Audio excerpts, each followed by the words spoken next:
Welcome back, everybody, to the PFF NFL show. Trevor Sikkema, that's Dalton Wasserman. It's Week 10 in the NFL, and we're here to talk about every single game that we saw in the Sunday slate, as well as Thursday Night Football. Give you guys the top 5 graded players that we had for each team in each game. We'll give you a stat that told the story, talk about some most impressive, some most disappointing. Got some coaching news to get to as we got some breaking news that happened right before the show. We'll get to that in a second. Giants fans, I promise we will get to you. But Dalton, how you doing, my friend? Good. How you doing, Trevor? As the born and raised Florida man trudging through the snow here in Cincinnati. You good? You going to make it? It is. It is snowing here in beautiful downtown Cincinnati this morning. And, before I moved up to Cincinnati a couple years ago when I first got the shop, I think I owned one coat. One.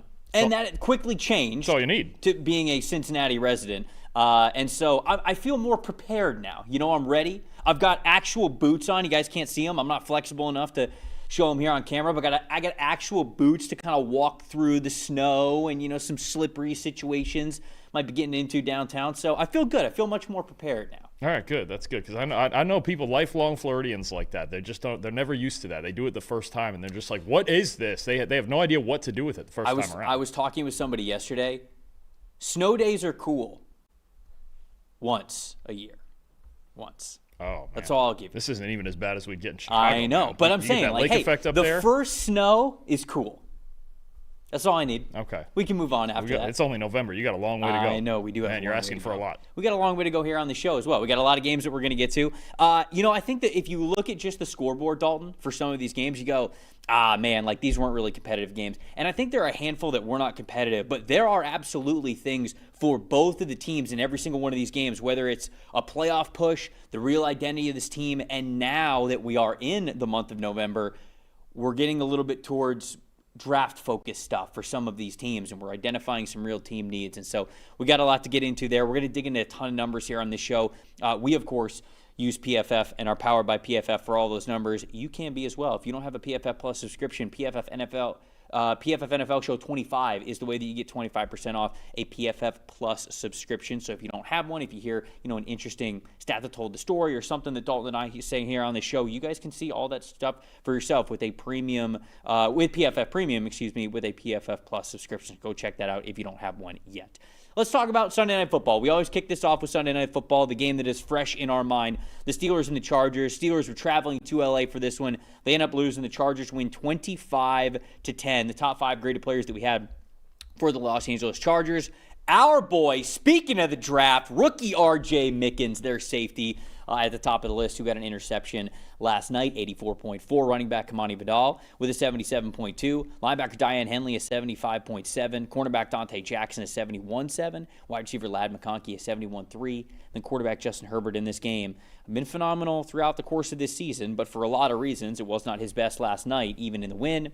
He had a 50.5 overall PFF grade. On Pittsburgh's side of things, boy, their defensive line played really well once again in this game, as we figured that they would against a struggling and beat-up, injured Chargers offensive line. Defensive tackle Yaya Black with a 91.0. Defensive tackle Cam Hayward an 89.4. Center Zach Frazier an 81.1. Edge rusher Alex Highsmith a 79.3. And then cornerback James Pierre with a 78.9. Quarterback Aaron Rodgers in this one, one of his lowest graded games of the season, and probably career. I don't have all the numbers in front of my face here at the computer, but I got to imagine that a 35.3 is one of the lowest graded games that Aaron Rodgers has ever had. Dalton, your stats told the story. Certainly not used to it from him, and that really the stat that tells the story, everything around Aaron Rodgers, it's centers around him. Now, both quarterbacks struggled in this game. The Chargers with the offensive line struggles and Herbert constantly under pressure. The Steelers' defensive line, like you mentioned, was at a big advantage in this one, but when you look at Rodgers under pressure, especially 1 for 7 for just 15 yards under pressure, only 3 for 10 on 10-plus yard throws, and the Chargers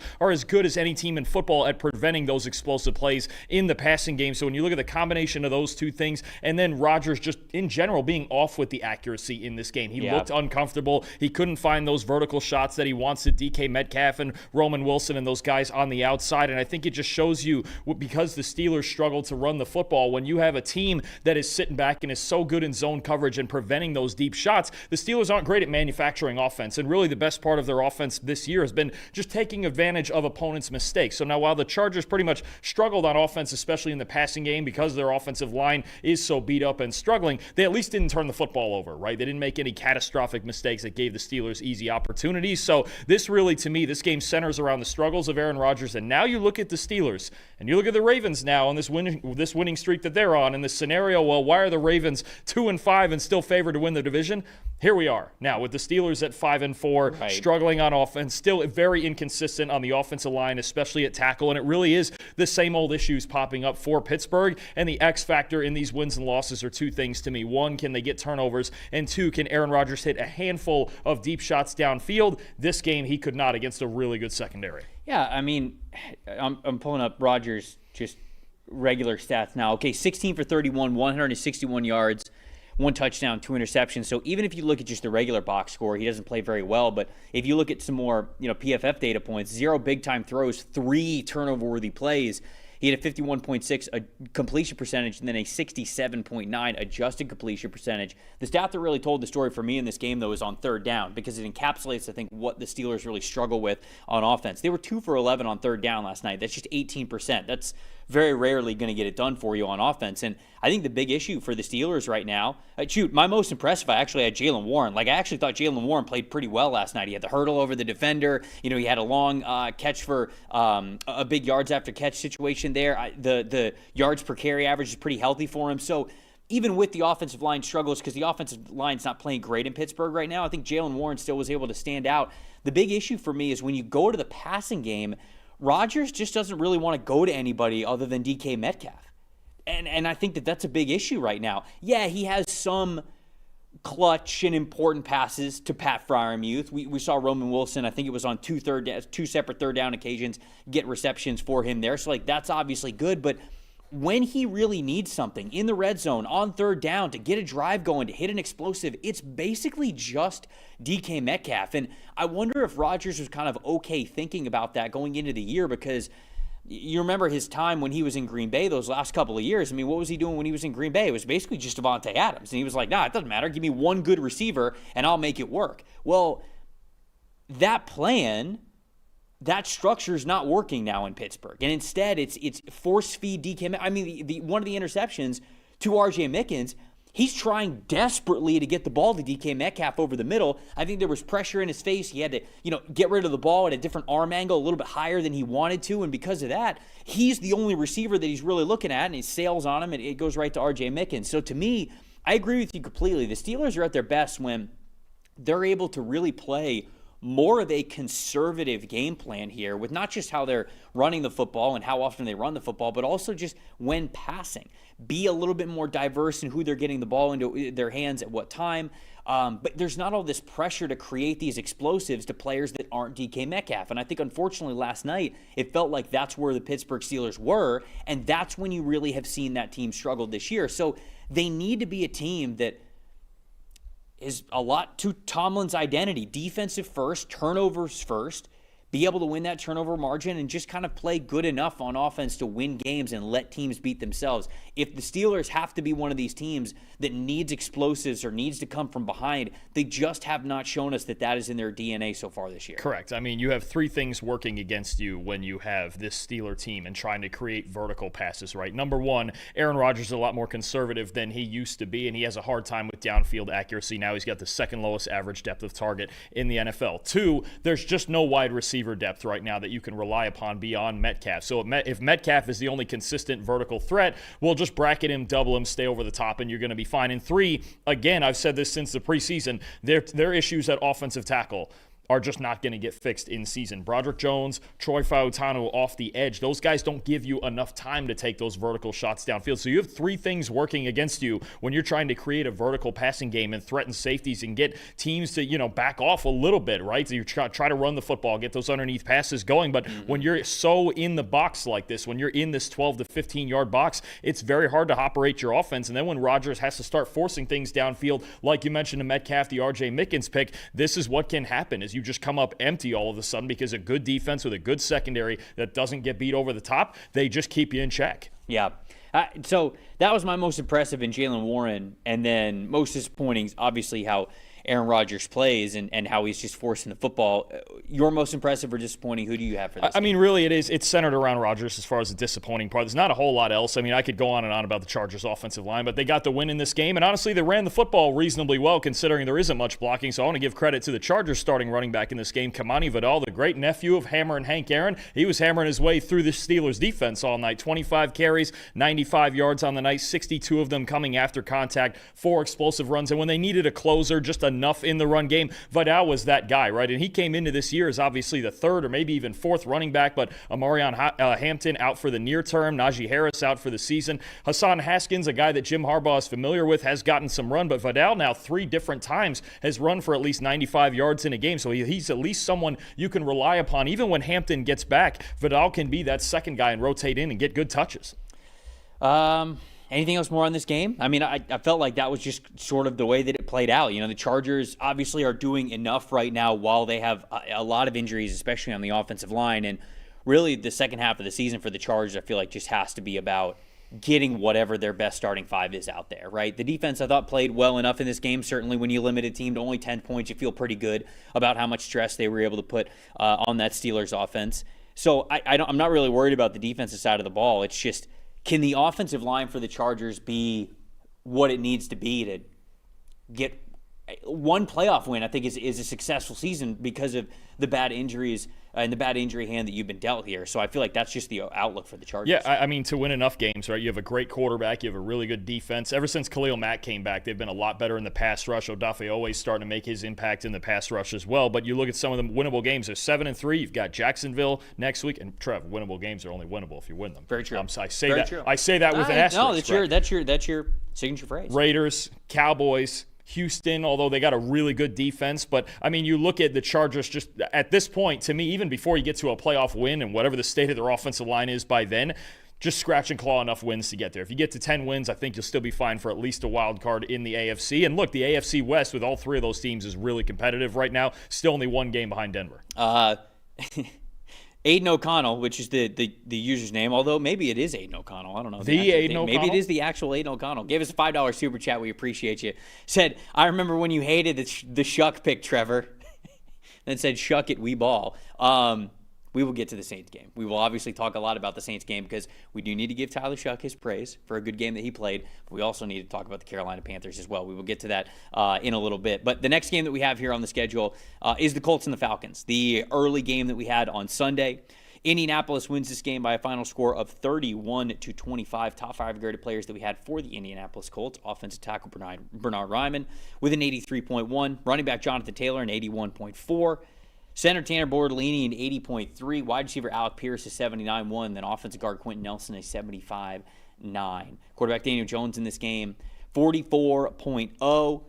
On Atlanta's side of things, their offensive guard Chris Lindstrom was the top man on the list with a 92.1. Edge rusher Jalen Walker an 87.4. Wide receiver Drake London an 85.5. Running back Tyler Algier an 82.5. Tight end Charlie Warner with an 82.1. Michael Penix a 51.3. Stat that told the story here, Dalton. If you're playing the Indianapolis Colts, you better keep contained. All right, Trev? When they got off tackle, 10.3 yards per carry. Now, they were still a solid, I believe it was 5.5 yards per carry between the tackles, but that's at least survivable if you're a defense against Quentin Nelson and this offensive line and the way Jonathan Taylor's running right now in the MVP race at the moment. But you lose contain. That's the first thing you can't do up front as a defense is lose contain. 79.7 rushing grade for the Colts when they did get to the outside. 17 carries, 176 yards, 2 touchdowns, the 2 touchdowns being the 83-yarder, and then the very last play, the counter play that won them on the game-winning touchdown there in overtime. 137 of those 176 rushing yards off tackle came after contact as well. So not only do you have to keep contained, you better make tackles before Jonathan Taylor especially even gets out there, right? So I think that's really the biggest thing for me is that when Atlanta could keep Indianapolis between the tackles, they could at least somewhat hold things together because Daniel Jones didn't play a very good game. 5 turnover-worthy plays in this game, only made a couple of throws of real consequence. Now, he made the throws that he needed to, just enough to win the game, but this to me was more about Atlanta just not being able to prevent Jonathan Taylor from bouncing and getting off tackle, and then he just dominated the game from there. Yeah, I mean, Jonathan Taylor, I mean, just the overall rushing attack for the Indianapolis Colts, especially down the stretch, was fantastic. I think the stat that told the story was, I mean, you look at a team who absolutely had a chance to win this game in the Atlanta Falcons, and Michael Penix just simply put did not do enough to win this game. The Falcons, 0 for 8 as a team on third down, 1 for 5 passing on third down. They had negative 4 yards passing on those third downs, and Michael Penix had a 22.6 passing grade on third down. Not going to win football games. You're just not going to win football games when that's the case.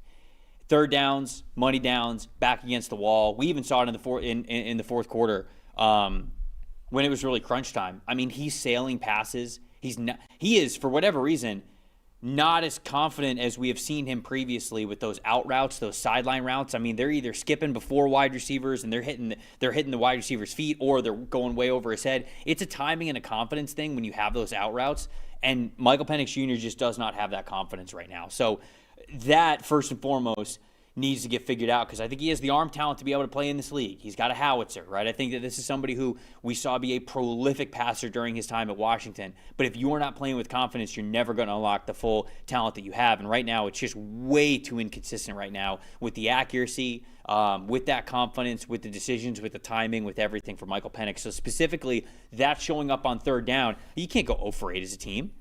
Again, like just sort of like we talked about with the Steelers. The Steelers were, 2 for 11, I think is what I said, is what the Steelers were. You know, you're not going to win football games when you're doing that. And if you're the Atlanta Falcons, certainly not converting a single third down 0 for 8, how can you expect to win a football game if that's the case? And for the fact that they were as close as they were is, I think, the testament to the other things that they were doing really well. But it's just, you can't have that little success on third down, especially as a passer. Yeah, no, I mean, I think it's twofold for the Falcons in the passing game right now. Number one, Michael Penix and the accuracy, it's not good at all. I mean, you look at an uncatchable pass rate. Okay, the second highest uncatchable pass rate of any starting quarterback in the league right now. The only one higher, I should say, is Dylan Gabriel. So his own accuracy and missing open throws. And then I just watch this Falcons passing game every single week, and it's just Drake London. That's all it is. If he doesn't have Drake London, then nobody else is getting open. Nobody else is making plays for him. You saw a couple of drops in this game, especially an early one from Kyle Pitts that could have been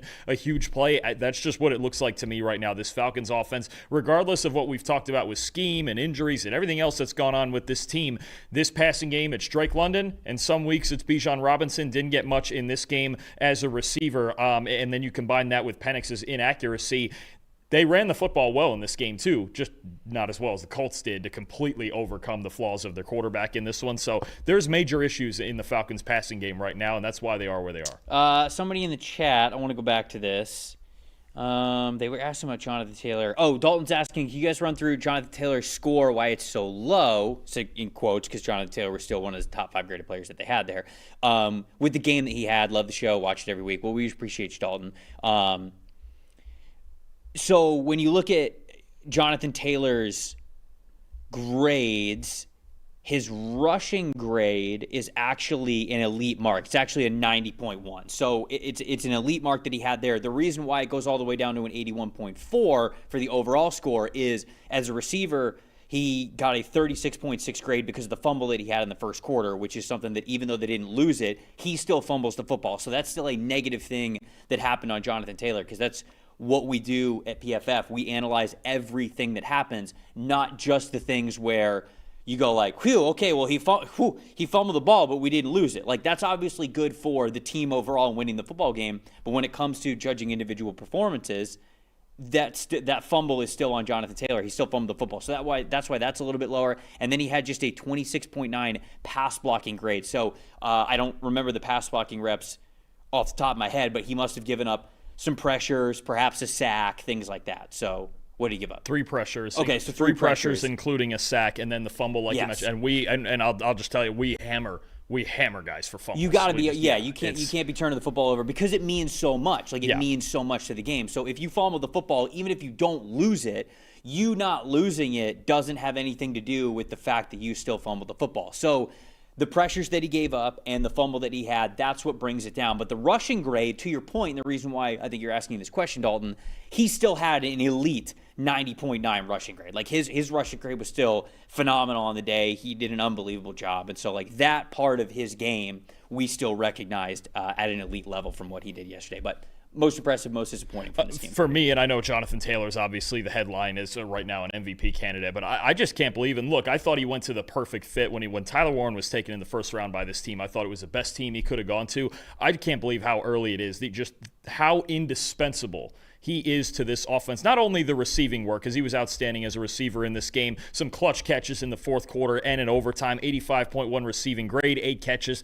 99 yards, 3 for 3, I believe it was. I want to say 3 for 3 on contested catches, too. I mean, you just look at Tyler Warren and everything he brings at all levels in the passing game, and then just everywhere he lines up at tight end, in the slot, at fullback. You look at the winning touchdown lined up at fullback, leading Jonathan Taylor on the counterplay to win the game. He just does so many things for this offense. And Shane Steichen really just watched the Penn State tape and went, oh, he could just do everything he did at Penn State and do it in our offense, and we'll be just fine. I mean, you could argue he's already one of the best fullbacks in the league. I know there's not as many as there used to be, but Tyler Warren has played such a valuable role in this team. I could argue that, if you don't want to give him Rookie of the Year, fine, but I'm not sure there's another offensive rookie, at least maybe rookie in general, who's been more valuable to their team than Tyler Warren has been, considering all of the different things that he does. Yeah, he is. I mean, even in the first quarter alone, it felt like he put on the full display of what he does as a blocker, a receiver, like everything. Tyler Warren was he was so fantastic in this game. My most impressive was Jonathan Taylor, so we were going to break down sort of all of his numbers at some point, no matter what. But another 200-yard rushing game, 3 touchdowns for him. And then I think the thing that really stands out and what really gets you a high PFF grade is when you as an individual player, as a running back, are able to still make a difference independent of what your offensive line is doing.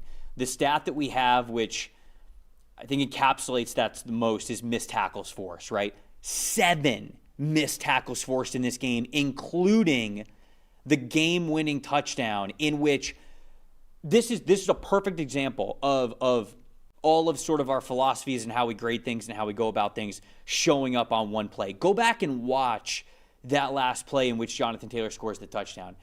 It is so perfectly blocked. Well, I don't want to say perfectly blocked, but it's so well blocked at every point to do what? To get Jonathan Taylor in a spot where he is one-on-one with one defender. Wasn't it Jesse Bates? Yep. And he was Jesse Bates, too. Jesse Bates, one of the best safeties in the NFL. Now, known more for his coverage than his run defense, but still one of the best safeties in the NFL, smartest safeties in the NFL. Everything worked to perfection where it put him in this spot where it was just him and one guy to beat for the end zone. And he put a move on Jesse Bates that just left him frozen. And he couldn't do anything but watch Jonathan Taylor run into the end zone. That is an excellent play. That is so much of, because I know there's a lot of people out there who would be like, oh, like PFF punishes running backs when the offensive line does well. We're not punishing running backs. We're trying to make sure that we're correctly placing the credit for a lot of the things that go on in a very complex game of football. But that is one of those where I just loved it. I love, obviously you could tell I've got the energy talking about it. I loved it so much because it was blocked exactly to give a talented running back the chance to showcase his stuff to go win the football game, and Jonathan Taylor did. And that's the kind of stuff that you go, that's an MVP type of a play right there. It's something when Max and I did the film breakdown on the Colts run game a couple of weeks ago that we looked at, because when I was going through watching, there are so many plays where the first person to touch Jonathan Taylor or have a shot at him is a free safety, whether it's down in the red zone like that or in the open field. That's just how well this Colts offensive line is playing. I mean, Bernard Ryman, Tanner Bortolini, Quentin Nelson, Tyler Warren, like I mentioned, at tight end, or playing fullback like he was on that rep. I mean, the Colts running game, the fact that Daniel Jones struggled as badly as he did and had 5 turnover-worthy plays in this game, and yet they found a way, basically. How many do you have last week? It's 4 last week, 9 in the past 2 weeks. Ooh. Right. That's the part that concerns me a little and goes, okay, good. Bye week's coming at the right time for Daniel Jones. And they still found a way to win. Won this week. Yep. Lost by 7 last week. Yep. 4 and 5 turnover-worthy plays from Daniel Jones, and you're 1-1, and you only lost one of them by 7 points. That still, to me, tells the tale of a dangerous This team. is what the Colts look like when they don't play clean football. Right. We've seen what they look like when they do, because when they do play clean football, their house. They scored 31. Exactly. They still scored 31. Right. It's pretty crazy. Anything else on this one before we move on? Nope. Okay. The Giants and the Bears. We got to get to this one because, well, one, it's on the schedule. We got to talk about it. But two, we got some news. And before we get to the news, let's talk about the top 5 graded players because I don't want to take anything away from the Chicago Bears, who did come back and win this game. Top 5 graded players that we had for the Bears. Offensive guard Jonah Jackson at the top of the list with an 87.7. Wide receiver Luther Burden III at 78.9. Defensive tackle Andrew Billings at 75.8. Safety Jaquan Brisker with 74.8. Wide receiver Romo Dunze getting back in the saddle with a 73.6. Caleb Williams, another good game from Caleb Williams, 81.1. On the Giants side of things, their offensive tackle Andrew Thomas at the top of the list, an 89.7. Wide receiver Darius Slayton, who had catch of the day, catch of the week, maybe, with the one-handed grab, 85.1. Tight end Theo Johnson, a 75.5. Offensive tackle Jermaine Illuminor with a 70.3. And then defensive tackle Dexter Lawrence, a 65.8. Jackson Dart in this game, he's 71.2, but we'll get to it. It left this game with a concussion.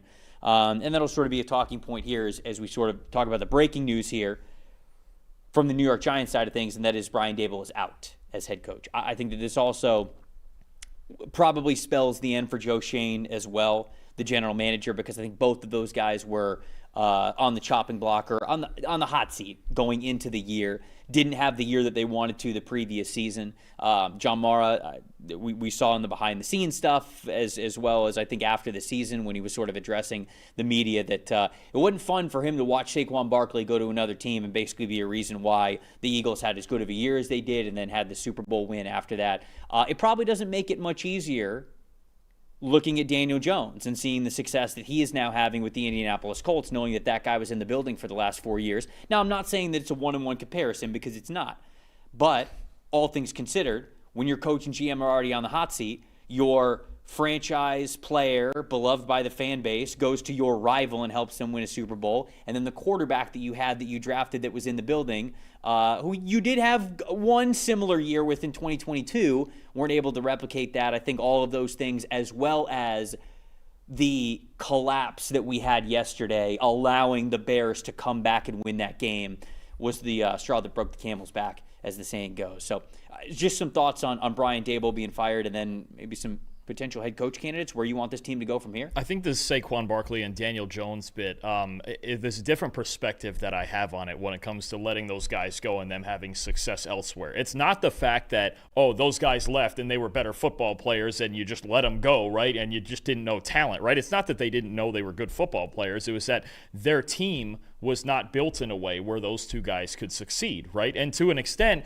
it still isn't. It's a very shaky offensive line at times, better since Andrew Thomas has gotten healthy. Without Malik Neighbors, I mean, you look at the injuries, right? Without Malik Neighbors, there's nothing reliable in the receiving core. Without Cam Scadaboo, there's a big drop-off to Tyrone Tracy and Devin Singletary, right? And Jackson Dart's really your best rusher. Now, even within this game, Jackson Dart gets hurt. You have a 10-point lead. Russell Wilson comes in, and everything just shuts down, and they blow a 10-point lead basically instantly because they have no ability to throw the football or for their offense to function without Jackson Dart and the design rushing and everything that goes into that. So I really think it comes out, and that's why it's a good question about Joe Schoen now as their GM, because for 4 years now, they just haven't built this team right. Even when they made the playoffs in 2022, we had them as one of the lowest graded teams in football. They were squeaking by, winning close games. It was a grinding sort of game where the run game was dominating. They were trying to do that again this year before Cam Scadaboo, and now Jackson Dart got hurt again. But I think you just have an element. And look, this shouldn't come as to us as much of a surprise, because John Mara said well before the season, there's kind of a semi-mandate here to win at least some games. Right. And they're what now? Is it 2-8? 2-8 now? I mean, they're looking at a top 5 pick in the draft again. Now, that'll help them, obviously, whether they want to go offensive line or wide receiver to get a number 2 receiver in there or something like that, or maybe a Caleb Downs in the secondary. Who knows? But I think you just look at this team and you look at them on the whole, and their defense should be a lot better considering the names they had. They did not play well at all in this game, especially up front. They just haven't built this team right, especially the last 3 years, and that's what this comes down to. Yeah, I agree. And when you look at the drafts, Shane, what was his first year? 2022, I think, as a general manager. Yeah, he started in 2022. That 2022 class was it's harsher on him now in hindsight because the start of that draft was, remember, they had 2 picks in the top 7. They went Kayvon Thibodeau and Evan Neal. And neither one's panned out the way Neal's not even starting. Right. And Thibodeau is this year he's been okay, but Thibodeau's never been the guy that with the wicked potential they thought he'd be with that pick. And it's I don't want to say it's unfair to do this because this is the game. Like that, it's fair because it's part of the game. But it's hard to look at Hutchinson in that class as well and be like, man, I know he's picked after him, but it's hard to be like, man, like these two guys were right up there in the conversation, and Kayvon just has not lived up to that, what you've needed him to. And I don't want to go too hindsight with that because I do think that Thibodeau has been good, but the Neal one was a really bad pick. That's tough on him. Wan'Dale is still around. The next year was tough. Deontay Banks is not great. John Michael Schmitz is a starting caliber player for them, but like Jalen Hyatt after that has not worked out well with those guys who were picked in the top 3 rounds. Malik Neighbors in the first round in 2024. You love that. Tyler Newman. I still have faith in Tyler Newman. I really like Andrew Phillips. I like Theo Jackson. I like Tyrone Tracy. So I don't mind that 2024 class. And then when you look at this class, Abdul Carter. Now we'll talk about him in a second. Jackson Dart. Okay, you feel like you've got a franchise quarterback there that you got at the back of the first round. You feel good about that. I like Darius Alexander. I like Cam Scadaboo. So these last 2 drafts I've felt a lot better than the earlier drafts when it came to Joe Shane. So that's why it's like, man, is he hitting his stride as a general manager? Or I don't know, but it's hard for me to not think that these 2 guys were married with each other and when the timelines There's a position group right there that sticks out to me, and it's 2 guys you mentioned, the offensive linemen. Again, Neal is not starting, and Schmitz, since he's been in, is one of the lowest graded centers in the league in the couple of years that he's played now. So I think that really is what it comes down to. On top of, you stack that with all the Andrew Thomas injuries they've had over the years, they've never been able to stabilize this offensive line. And I think that's really the biggest thing when you just want to look at a specific on-field thing. But no, I mean, it's tough. But there was a mandate coming into this year. I don't know what the number may have been, but certainly it wasn't 2-8. And especially in a game like this where, again, Jackson Dart gets hurt and everything just falls apart. You lose the double-digit lead.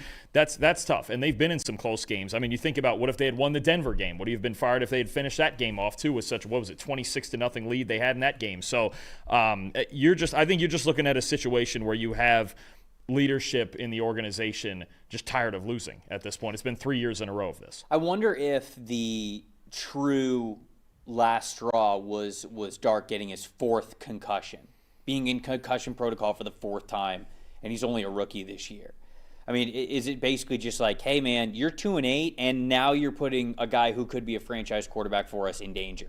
I wonder if that's good. Because there's, real quick, I want to get your thoughts on head coaching candidates, but I think some people might look at head coaching candidates and say, like, well, why don't you get somebody who can utilize the rushing ability of Jackson Dart? And it's like, okay, like, yeah, that's good in theory, but the guy's already got 4 concussions. Like, you almost need somebody who's going to make him more of a pocket passer. I mean, the problem is this happened in part because Malik Neighbors is out for the year, and they just have to run the football to succeed, right? And he is a big part of that. Even just the threat of Jackson Dart running the ball is a big part of their offense. But you're right.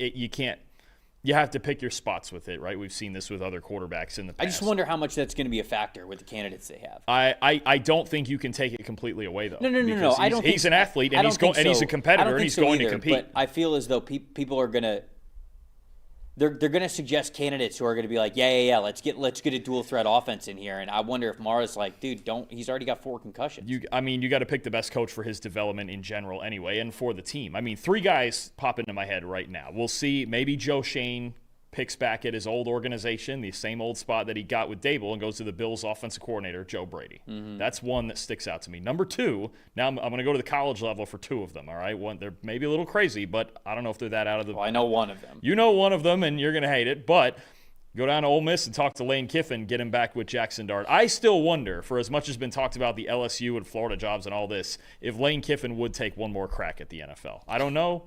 I got nothing that says that he would. I have no official any word on that or anything. But I do wonder if he would take one more shot. The third one, and it's not a great year for him this year because he's probably just not a college coach. But what about Bill Belichick?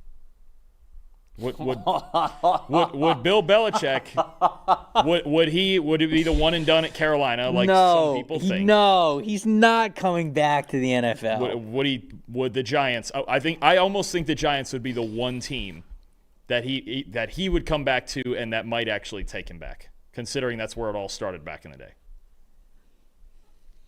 No, that's not happening. Because it ain't working at Carolina. No, Bill Belichick's not getting a head coaching job in the NFL again. I think this is the one team where he might. The one candidate that I have that I love so far that's just sort of at the top of my head is Clint Kubiak. Now, I have no idea what Clint Kubiak is like when you interview him for a head coaching spot, because we talk about it all the time. Being a head coach is different than being a coordinator. Being a head coach is a lot different than a play caller. You have to be a different type of leader to be a head coach in the NFL. So I don't know if he passes those tests with flying colors or what, but the Saints offense last year, all things considered, was decent. What he's doing this year with the Seattle Seahawks, and we'll get to the Seahawks later this show, coordinator of the year, assistant coach of the year. Like, he's just been unbelievable at what he's been able to do with Sam Darnold, with that whole offense, and that's the sort of like vision that you would want to have for an offensive guy like that as the head coach to really improve the development of Jackson Dart. So anyways, let's get back to this game specifically. I wanted to touch on that, but stat that told the story for me in this game, Bears run game. 2 weeks in a row, really good. Monungai, Swift, Caleb Williams, all over 4.0 yards per carry. 52.8 impact run blocking percentage, which we talked about this last week for Chicago. An impact run blocking play is where you get a positive grade on a run blocking play. So that means that 52.8% of the time, the team as a whole was earning a positive. So not just like a neutral, you do your job. It's not a positive and a negative, just to let you guys know. A lot of times it's neutral grades, like, okay, you did your job on this play. More than half of the time, they're not only gaining a neutral grade, they're gaining a positive play, that they made a difference, that they went above and beyond with their impact and execution on that play.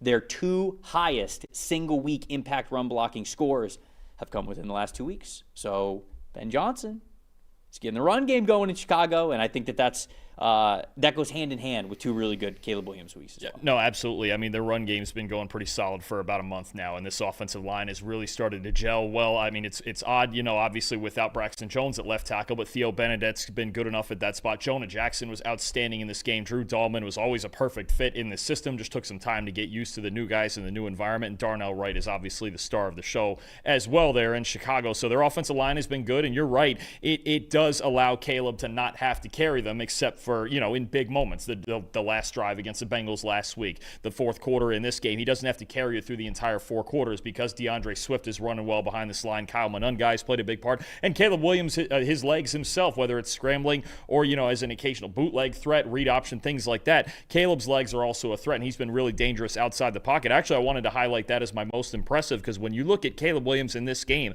on design rollouts or scrambles, okay, 5 for 11, 47 yards, 2 big-time throws, but there were 3 of those incompletions that were dropped. His stat line in this game could have looked a lot better. The Bears dropped 7 passes. Caleb was really on target in this game. He was outstanding. 86.4 PFF grade outside the pocket, 5 scrambles, 64 yards, the game-winning touchdown at the end. I think that's what you're getting now with Ben Johnson in this offense, is he's going, man, if I get this kid on the move, this can be nasty, because especially rolling to his right, a couple of the throws he made rolling to his right were just unbelievable. He's got that. It's that same thing I think about when Josh Allen rolls to his right. Look out. Start praying if you're a defense, because you're going to have a real problem. Caleb Williams is the same way. So I thought he was really good in this game when he had to be. And I think this was a good game kind of because, there's a lot of people that have questioned his mental toughness, right? And it's snowing. They're down 20-10. Guys are dropping balls. Everything looks ugly. And he just finds a way in the fourth quarter to win this game. He deserves a lot of credit here. Yeah, no, Caleb was good, again, for another game. And I think that it's worth pointing out. Most impressive to me, I don't know if this was the most impressive player in the field, but I think that Ben Johnson's offense is just looking better and better, and it's more confident in a lot of ways. And Colston Loveland is another one of those ways. He had a nice game last week, a breakout game, but in this game as well, not just the receiving, but the blocking. I'm watching him in line. He is so much more confident as a blocker right now than he was earlier in the season. So even though the stats aren't, jumping out at you this week like they did last week, and even the blocking grades, they're okay. They're right around neutral. I'm just watching him in and out there, and the blocking looks different. It looks more confident from him, where I think we're going to start to see a lot more weekly scores where he's either at average, which, by the way, good time to remind you, 60.0 would be average. I think he's either going to be at that average mark or slightly above it for the games that we're going to get throughout the rest of the season. And he's healthy, too, which is big. He was dealing with, I believe it was a hip injury earlier in the year. Now that he looks like he's 100%, got involved in the passing game last week. And you know Ben Johnson, he wants to live in that 12 personnel with Cole Kmet, with Colston Loveland. That was the entire idea of putting those two guys together. They're so different. You can use Loveland in so many different roles that he can be a great player for you in the right scheme. Now he's healthy, like you mentioned, looking confident. You like how he looks at that as that two-way impact guy. The Bills took on the Dolphins down in Miami, and much to the chagrin of Survivor Pool members everywhere who picked the Buffalo Bills. Not you. Not me. No, couldn't be me. Couldn't be you. The Miami Dolphins win this game 30-13. Top 5 graded players that we had for the Miami Dolphins here. Linebacker Jordan Brooks, an 89.1. Running back Devon Achane with an 85.5. Wide receiver Jalen Waddle, who, funny enough, there was talk of him potentially being on the other sideline for this game. But he's still in Miami, played a big role, earned an 85.1 overall PFF grade. Cornerback Juju Brents with a 79.6. And then offensive tackle Patrick Paul, a 79.3. Tua Tagovailoa in this game, a 72.8. On Buffalo's side of things, their safety Cole Bishop stacking up some good weeks here. He's at the top of the list with an 86.1. Tight end Jackson Hawes, an 83.7. Defensive tackle Daquan Jones with a 78.5. Edge rusher Greg Rousseau, a 75.3. And then offensive guard David Edwards, a 74.5. Josh Allen in this one, a 61.4. Stat that told the story, Dalton. Now, everyone's going to wonder, okay, what in the world happened to the Bills' offense after we were praising them so much? And I thought Joe Brady called his best game last week against the Chiefs, and they got that huge win, as they always do in the regular season against the Chiefs. What happened to their offense? What happened was the Dolphins figured out the adjustments they wanted to make in run defense from the first time around that they played, and they shut it down. 83.1 run defense grade as a team for the Miami Dolphins. You had the Josh Allen fumble. You had the James Cook fumble. The Bills were just out of sorts early on in the run game. The Dolphins had their run game going. You're going to get into that. And they just could not. The Bills are not designed to be behind and drop back and throw the football. Yes, they have Josh Allen, but they don't have a number one receiver, right? They want multiple tight ends out there. They want the play action game going. They want all the different personnel groupings. But when you have a game where you have negative .545 EPA per rush, you only have 69 designed rushing yards. You lose 2 fumbles. Even when they were behind, they were trying to run the football, but the Dolphins were winning the battle up front. I think that's the biggest thing, is that their front seven stepped up. They were more physical than the Bills' offensive line. And if you make the Bills one-dimensional with their lack of receiving options, it just doesn't work for them right now. They don't have Stephon Diggs like they used to. I thought this Dolphins defense, that this was 1, the most physical game, and 2, the most disciplined game that they've played all year. In coverage, especially late in the game, the zone coverages from Anthony Weaver were outstanding. They were matching all the concepts to a T, and they really did just shut this Bills offense down. But it starts with the run game. You can't let James Cook get going. You can't let Josh Allen get going on the ground. The Bills' front seven was the Dolphins' front seven was outstanding in this game. Yeah, and I think that on top of that, when the Bills don't run the ball well, I think their offense gets what's the word I'm looking for?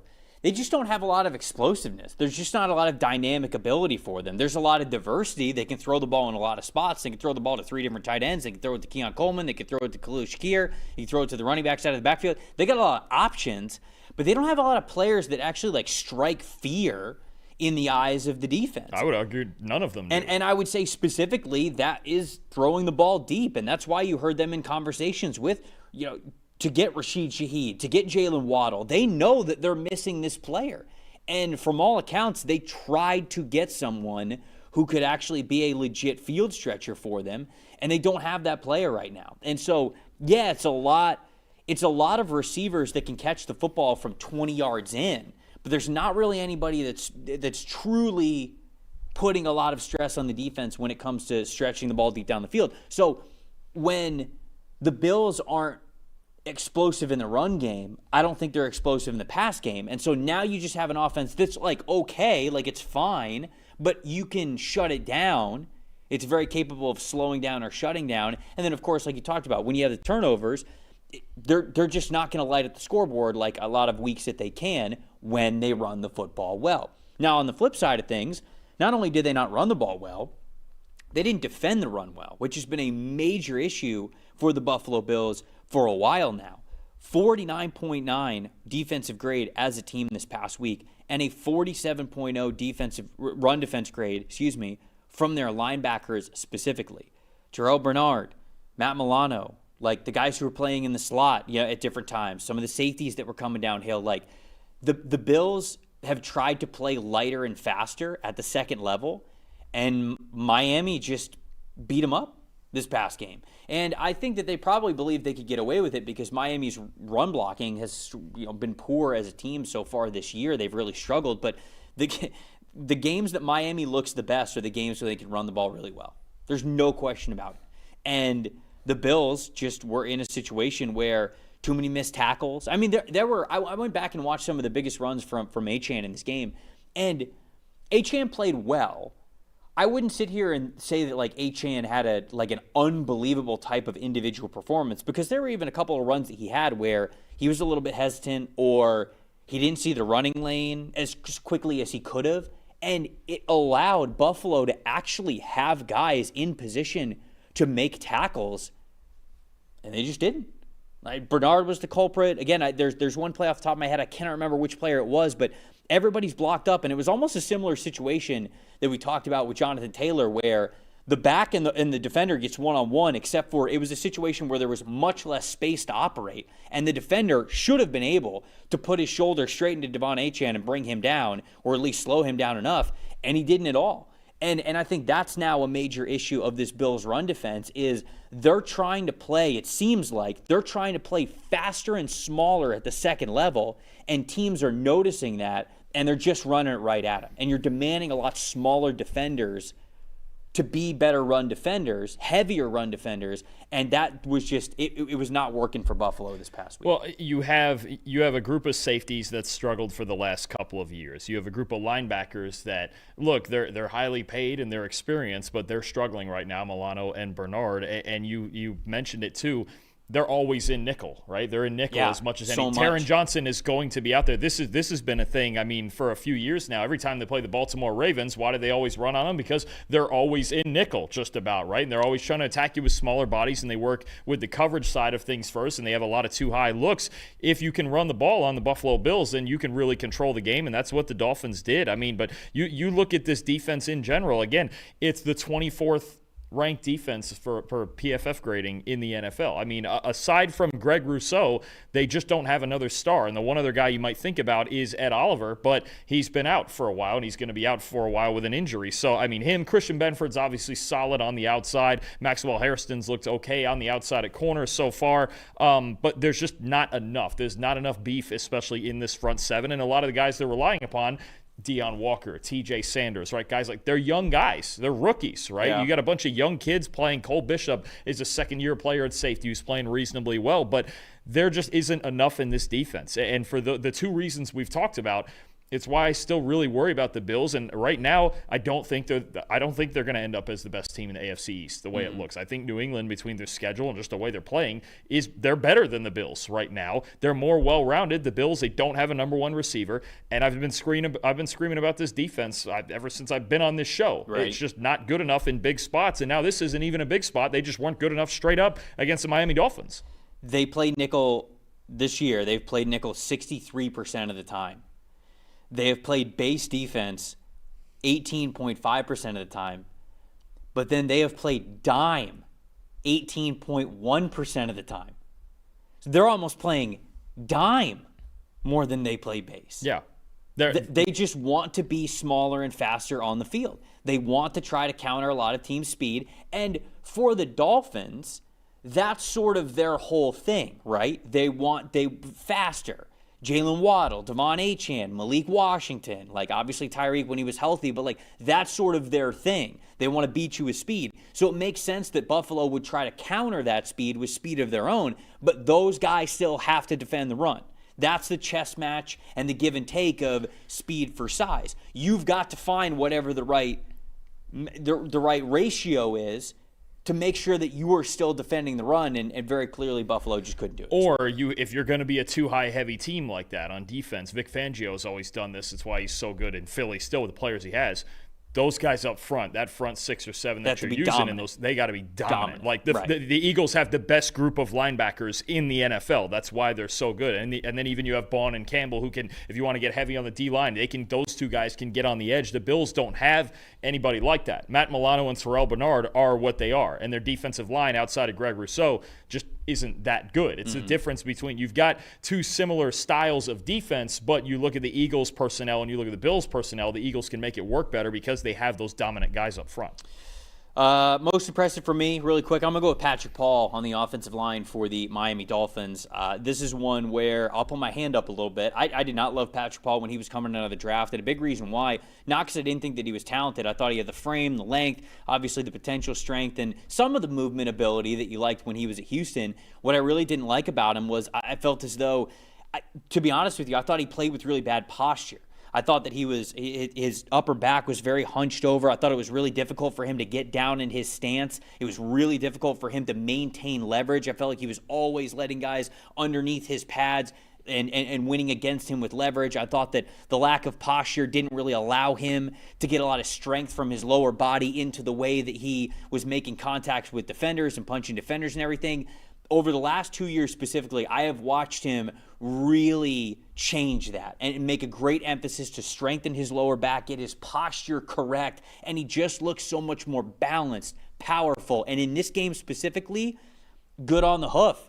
They're able to use him as a puller now, get to the second level, line guys up, and was it always perfect with him blocking at the second level? No, but you just watch the way that Patrick Paul moves now. It's so much better, more flexible, just more natural and balanced than it was when it was at Houston. So hats off to, I don't know if he started doing yoga, stretching more in the mornings, like whatever he did, very clearly he just has such a better posture and balance than I saw from him as a prospect. So good on him for doing that, because I think he's the best version of what he could be, and he was in this game as well, an 80.2 run blocking grade. Yeah, no, if that continues, that's one piece. Look, the Dolphins need a lot of things, but if they don't need a starting caliber left tackle in the draft or elsewhere, that's a big difference, especially when you talk about a team that has struggled in pass protection and he's trying to replace their legend, as we know, in Teron Armstead, right? So there's a lot of pressure on him, but Patrick Paul is playing well right now. The guy I got to shout out is Jordan Brooks, the Dolphins' highest graded player. I talk about this run defense being so good. It helps when your middle linebacker is flying all over the place. 94.1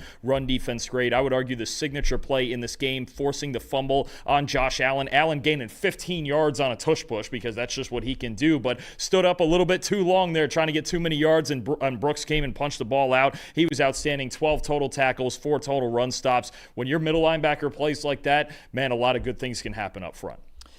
There's some things school doesn't teach you, right, everybody? Like maybe how to handle the financial world, or that you have a plan for now that gives you success for the future, and that includes for your kids. Fabric makes it easy for you to set up an investment account for your children right now that grows with them and helps prepare them for a great financial future. Fabric by Gerber Life was designed by parents for parents to make it easy to plan for and manage your family's financial path. With a kid's investment account from Fabric, you can start investing in your child's future today. Kids can't invest while they're minors, but this specific UGMA kids investment account allows you to invest on their behalf, gives their investments so much more time to grow. The funds can be used for nearly anything benefiting your child, from tuition, books, summer camps, after-school activities, and then maybe when they're young adults, you're helping them buy their first car, first house, start a business, whatever that looks like. It's all online. Starting up an account with them could take you as little as just 5 minutes, and then get started with as little as $1 a day. Just manage your child's account and then monitor those investments right from your phone. No contribution limits to it, multiple tax advantages, SIPC insured up to $500,000. There's no commission fees to it, just a low flat monthly maintenance fee. Join the thousands of parents who trust Fabric to help protect their family. Start investing in your child today at meetfabric.com/PFFNFL. That's meetfabric.com/PFFNFL, meetfabric.com/PFFNFL. The portfolios are managed by Fort Washington Investment Advisors Incorporated. Additional services provided by Apex Clearing Corporation. All investing is subject to risk. You can learn more at meetfabric.com. All right, what's the next game here? Ravens-Vikings. Ravens win this game, 27-19. Top 5 graded players that we have for the Baltimore Ravens. Safety Malachi Starks, another big interception in this game. So he earns an elite 91.0. Defensive tackle Travis Jones, an 82.9. Linebacker Teddy Buchanan with the 77.7. Wide receiver Zay Flowers, a 76.1. Safety Kyle Hamilton, a 75.1. And then Lamar Jackson, a 70.2. 2. On Minnesota's side of things, what a game for Jalen Naylor. The top of the list, an 87.5. He was on the receiving end of basically every big J.J. McCarthy pass that he had this past game. Edge rusher Jalen Redmond is 74.5. Edge rusher Dallas Turner is 71.0. Defensive tackle Javon Hargrave is 69.8. And then linebacker Blake Cashman rounded things out with a 68.7. J.J. McCarthy in this game, a 53.4. I think a lot of people might just remember the lowlights of this performance against the Ravens and say, well, hold on, how's he at a 53.4? And JJ still had 4 big-time throws in this game, so that's how we got to that point. He had 3 turnover-worthy plays, and the completion percentage was way below what you wanted to. I think it was below 50% on this game. So a throw-by-throw basis, which I'll get to in a second, obviously not ideal, but he did still have the 4 big-time throws in this game, so it's not like he didn't have any good plays here. But what was your stat that told the story independent? And he was good early. I really have 2 things here. Number 1, turnover battle. You win the turnover battle 3-0 like the Ravens did here. You're going to win a ball game. Yeah, you're going to win the game. 8-point game, 13 points off of turnovers for Baltimore. That's really the big difference in the game for me. The 2 deep interceptions, both of them on 3rd down for McCarthy. I thought one of them was just a really unnecessary play call on 3rd and 1, dialing up a play-action deep shot to Justin Jefferson. And that's the other thing too to me is my most disappointing. I'm going to throw in here is Kevin O'Connell with the play calling in this one. J.J. McCarthy should not be dropping back 47 times in a game.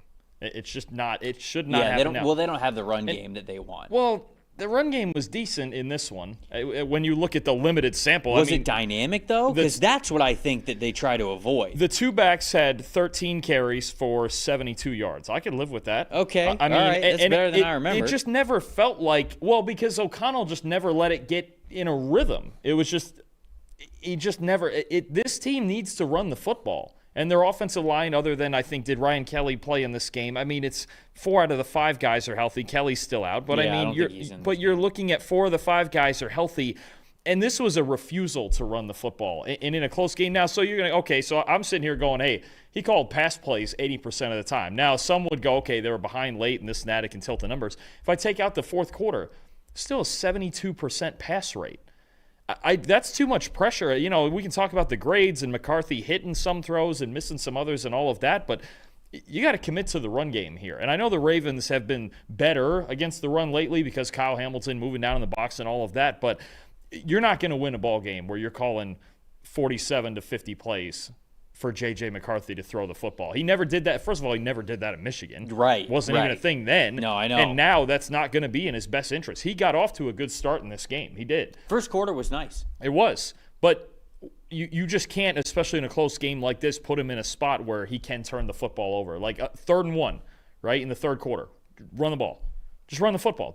There's no reason to take a shot right there and put McCarthy in a bad spot. I don't know if somebody on the left side didn't know if he had a route or didn't know what the play was, but it looked like Jefferson to the deep post was the only route being run at all. And I assume it was supposed to be probably across or underneath it like there usually is with O'Connell. But I still just think it puts McCarthy in a bad spot to have him drop back 47 times in a game that was relatively close also. Yeah, I think his accuracy to me was just the stat that told the story because you have the 4 big-time throws, you have the 3 turnover-worthy plays, you have the overall completion percentage numbers. But specifically, we've got some more advanced charting. Accuracy percentage, which is true, like it's true, like, okay, was this the right ball placement? That's what we're judging here. And the accuracy percentage for J.J. McCarthy in this game was just a 46.9. I mean, that's one of the lower marks that we've got around the league. And then uncatchable pass percentages. So not just that not just that the ball's a little bit off target here. We're talking about an uncatchable throw that you made.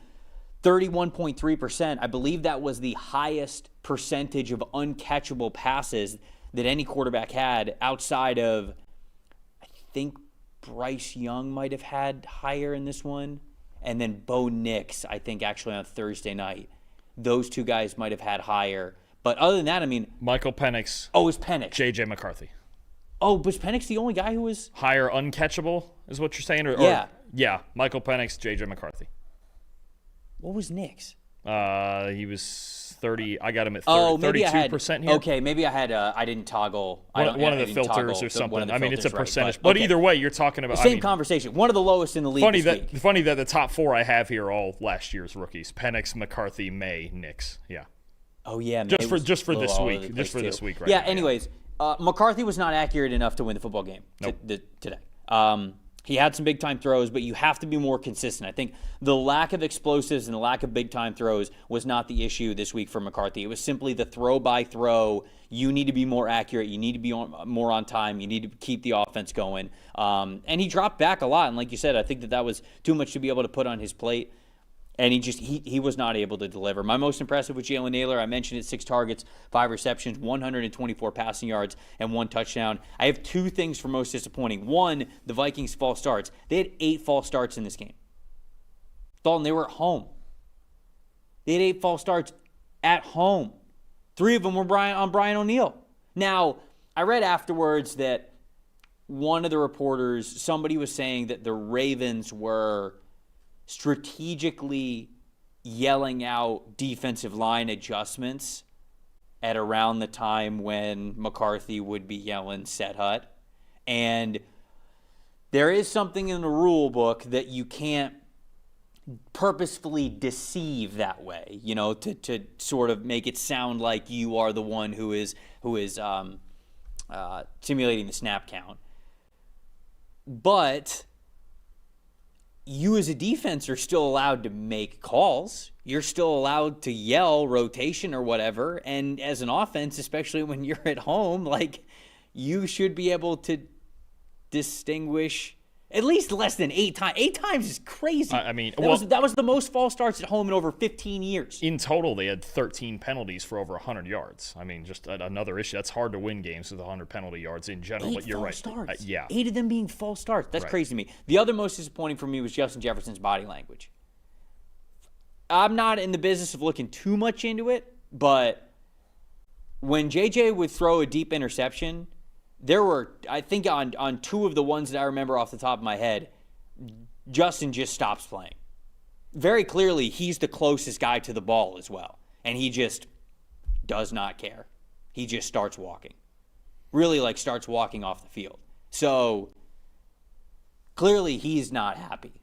Not happy with whatever the play call was, not happy with the execution. I don't know if it means that he's overall very unhappy with J.J. McCarthy as a whole, but he made it very obvious yesterday that he was not happy about what was going on, especially after those interceptions. Yeah, and it's tough for a team that won 14 games last year. Now they're 4-5 with a tough second half coming. You've got to play the Packers twice. You got to play the Lions again. You got to play Seattle, right? You're talking about a team that needs to get it together, but the NFC is loaded right now. It's loaded when it comes to these standings, and the Vikings have a long way to claw back. They're not used to losing in this manner. They didn't do this last year. They were 14-3 last year, right? And they made the postseason. They were so good and everything. So I think the frustration probably is setting in because the offense, it's even been frustrating to watch all year between the injuries and the lack of consistent running game. In this game, they just kind of got away from it. And then obviously the balance of trying to win and bring McCarthy along in essentially his rookie season, it's a lot to deal with there. So, I do get it. They have to find a way to just keep battling through it, and they're 4-5 and you still have a shot. But no, it's getting harder every single week you lose a game like this. Most impressive or most disappointing, anything that you didn't hit before we move on? I'm just going to go back again to these Ravens safeties. They just keep doing it.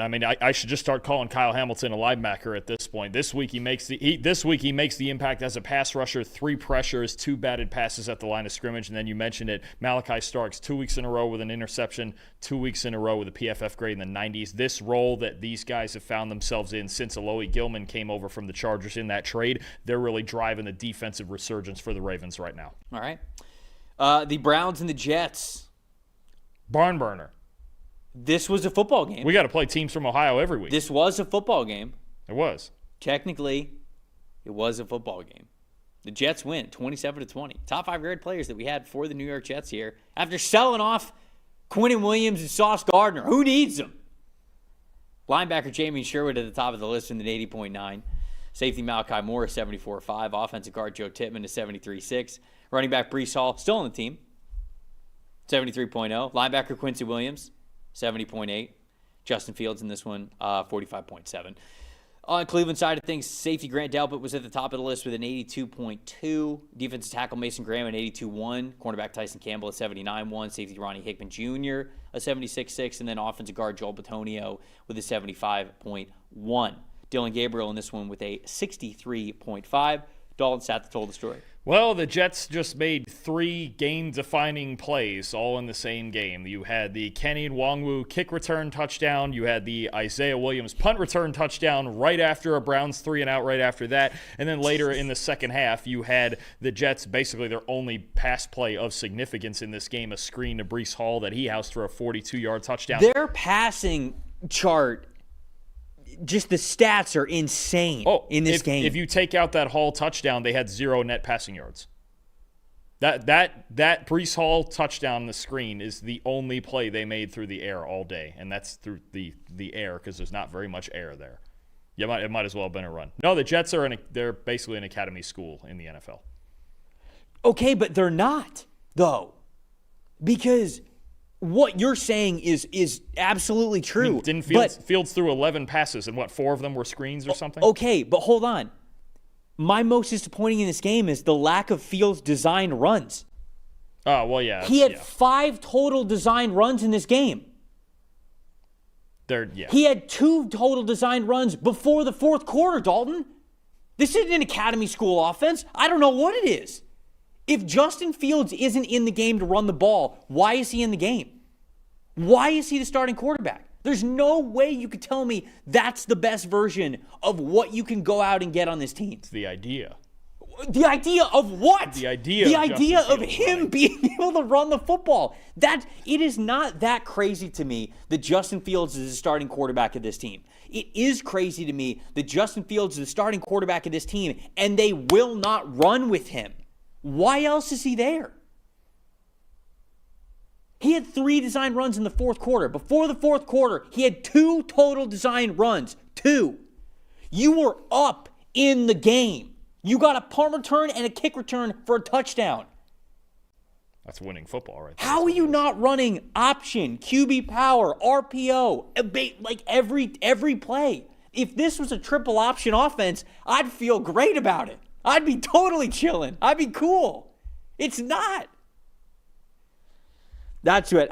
When I went back and I watched this game and I saw the stats of it, that's truly the part that everything that happened in this game, that is the part that blows my mind the most. And they won. Anyways, go ahead. Keep going. Who needs passing yards? Who needs Apparently not football? the Jets. Just hand it off to Breece Hall. Who needs passing yards? Who needs rushing yards? Breece Hall does. Not the Jets. He needs a handful. No, and he just needs a screen or 2 to house here and there. Listen, we'll just win games on special teams. It's fine. We were losing games on special teams earlier this year. This is a turnaround. It is. Just do it backwards. Fix the third phase first, and then get to the other 2. You got to build the fundamentals. Yeah. Good fundies. Good fundies. You know I love good fundies. It's true. Absolutely, as Keith Hernandez would say. Anyway, what do you got for us? What do you got on your side? What told the story for you other than the non-academy school? No, I mean, the Jets' special teams told the story because they scored 14 points before the offense even touched the ball. I mean, that's totally the story in this game because you win by 7 points. It's Jet football right there. It's 100% Jet Don't draft a quarterback. Just draft good special teamers. I'm in. You had mentioned it, and I would have mentioned it if you didn't, but outside of the Breece Hall 42-yard reception that goes for a touchdown, you take that away, the next most passing yards that they had in a single play was 4 yards. So without these 2 special teams touchdowns, this game stinks. If you look at just what is the repeatable plays, like the things that you could go, okay, we could build off of this for next week. Nope. I don't know what you got for the Jets. I don't on the offensive side of the ball. I don't know what you have. Defense, they play with their heart on their sleeve and they play really well. I can get to that if you want me to talk about that. I can do it too. I mean, honestly, defensively, to me, what I've seen is since Jermaine Johnson got healthy, they've gotten a lot better defensively. I think that's an impact guy, especially when you talk about the front and run defense and everything he does off the edge. That's somebody who has made a difference and a guy who made the difference in this game. He wasn't in our top 5 because he's not a great run defender, but I got to shout him out. Trevor, Will McDonald had 4 sacks in this game. I know. He had an 80.9 pass rush grade. So if you're wondering why you didn't see him on that board there in the top 5, as he's kind of always been since he was drafted, not a great run defender. But, man, you get him ahead in these games, you get him rushing the passer, the classic Will McDonald spin move, That was on in this game for sure, and you picked the right offensive line to have a big day against. We've seen this with this Browns offensive line, but 7 pressures, 4 sacks. I'll take a 16% pass rush win rate all day for Will McDonald, but I think that's the other part of getting Jermaine Johnson back is, okay, on one side, I've got a really good run defender in Johnson. On the other, if we get an obvious pass, I got Will McDonald. There's something of a blueprint here, and there was talks about Jermaine Johnson being traded as well, and they decided to keep him. Look, he's still a really young player with a lot of talent. They might just keep him around long term and go, you know what, this is a guy for us, right? And both of these guys, really. If you could, I think you could add one more who's kind of a two-way guy who's a good run defender to rotate McDonald in and out at times. But I mean, these two guys Johnson's made an impact ever since he's come back, and he's changed his front seven the way that he's been playing. And then McDonald as a pass rusher, these are the games you like to see from him with these kind of dominant efforts. My most impressive is Quincy Williams. Quincy Williams has 7 tackles in this game, 1 sack, 2 tackles for loss. He played on 71% of the team's defensive snaps. Quincy, earlier this week, watched his brother get traded, and then 24 hours later, he was told that he was benched. And from his words, the coaches said that he has not – from what he said, the coaches told him that since training camp, he has been underperforming, is I believe the word that they used. So he's in a situation where – he's already kind of going through like, okay, his brother gets traded, that sucks. And then 24 hours later, he kind of gets benched. It feels like out of nowhere. And he handles himself like a pro. He goes out there when his number is called. He led the team. Well, he was close to the team lead in total tackles. I don't know if he was at the top of the list, but he was close to it. He got a sack in this game. He was very impactful. And then afterwards, he basically, like after the game, I probably would have been acting a fool if I gave the people who benched me a massive I told you so type of a game. And instead, he was just like, hey, the motivation was to prove to people that I'm still the player that I think I am. And he said it in a way where he wasn't being a jackass about it. And I'm saying that I probably would have been a jackass about it. So he's my most impressive, not just for the way that he played, but the way that he handled himself clearly this week getting ready for this game, executing what he needed to do during the game, and then how he handled himself after the game. That's a leader. That's a dude that you want on your team. And you're right, benched and only starting because the rookie out of Miami, Kiko Mauanoa, was out with an injury. Williams would not have been starting if Mauanoa was healthy. So now he goes right in alongside Sherwood, probably where he should be, and he has a great game. That's good to see, especially in the defensive effort it took to get this win. For Quincy to go out and kind of have a mini internal revenge game there. I mean, he's a good player, and he's another one who was likely on the trade block, and they just couldn't find the right deal for him. But no, it's good to see that after, you're right, a rough week that he had to come out and play as well as he did. That's big time. We've talked a lot of Jets. Anything on the Brown side of things? I just think, I know Dylan Gabriel, look, he hasn't played well, and he's going to get a ton of the blame as quarterbacks do, but the Browns offensive line just they don't give him a chance. They don't give them a chance to succeed. Tommy Reese as the play caller, obviously trying to get the ball more to Jerry Jeudy. I thought the Browns maybe had an opportunity to run the ball better in this game, but no matter who the quarterback is, and that's going to come up this offseason again with next year's draft and the Browns picking top 5 to 7 or whatever, this offensive line is going to be a whole big project this offseason and probably beyond that. We can see Shedeur this year or what? Kind of doesn't feel like it. It doesn't feel like it. Because Kevin Stefanski was asked after the game, like, hey. Well, he was. That was kind of like the guy. I mean, I don't even think he did that. He basically was just like, nah, Dylan's our guy. No. I'm saying the reporter was asking him a question. He's like, hey. And that's essentially what he was asking. Is like, are we going to see Shedeur or what? And because he said, he was like, have you thoughts on Gabriel and, whether you're going to make a quarterback change or whatever. And Kevin Stefanski, without missing a beat, was like, no, Gabriel's a starter. No. So I don't know. It sure doesn't sound like they're anywhere close to giving Shedeur a shot. But we get a couple more weeks into this, you kind of owe it to yourself to do that, right? Because if you get 2 or 3 more weeks into this and Gabriel, because here's the thing with Gabriel. He is learning the pro game. And I absolutely want to give him a reasonable amount of time to be able to do that. But Dalton, he started 63 games in college. It's not like he started 14 games and now he's in the NFL and so he's still kind of like learning how to be a starter. He's seen a lot of live football. as a starter. So I think the conversation for Dillon Gabriel is different than it is for a player who maybe is a true junior, plays really well, or a redshirt junior plays really well 1 year in college, jumps to the NFL, and you got to have a lot more patience with him. Dillon Gabriel's kind of seen it. And so, I think that you get 2-3 more weeks of sort of just standard what we have seen from Dillon Gabriel. I think you owe it to yourself to put Shedeur out there for the last 4 weeks of the season. Yeah, I mean, we're not behind the scenes. We don't see whatever it is. And it's true, too, of course. And Tommy Rees now calling the plays, whatever they see now in action there in Cleveland behind the scenes. But, I mean, I'm of the opinion now, and you know me, I love Shedeur. I think he has a lot of potential, but this team, they have no offensive line, they have no receivers. Mm-hmm. So I don't really think it matters. Even next year, if they take a quarterback in the first round, well, that's the thing. It's going to be ugly. I don't think they're going to win with Shedeur.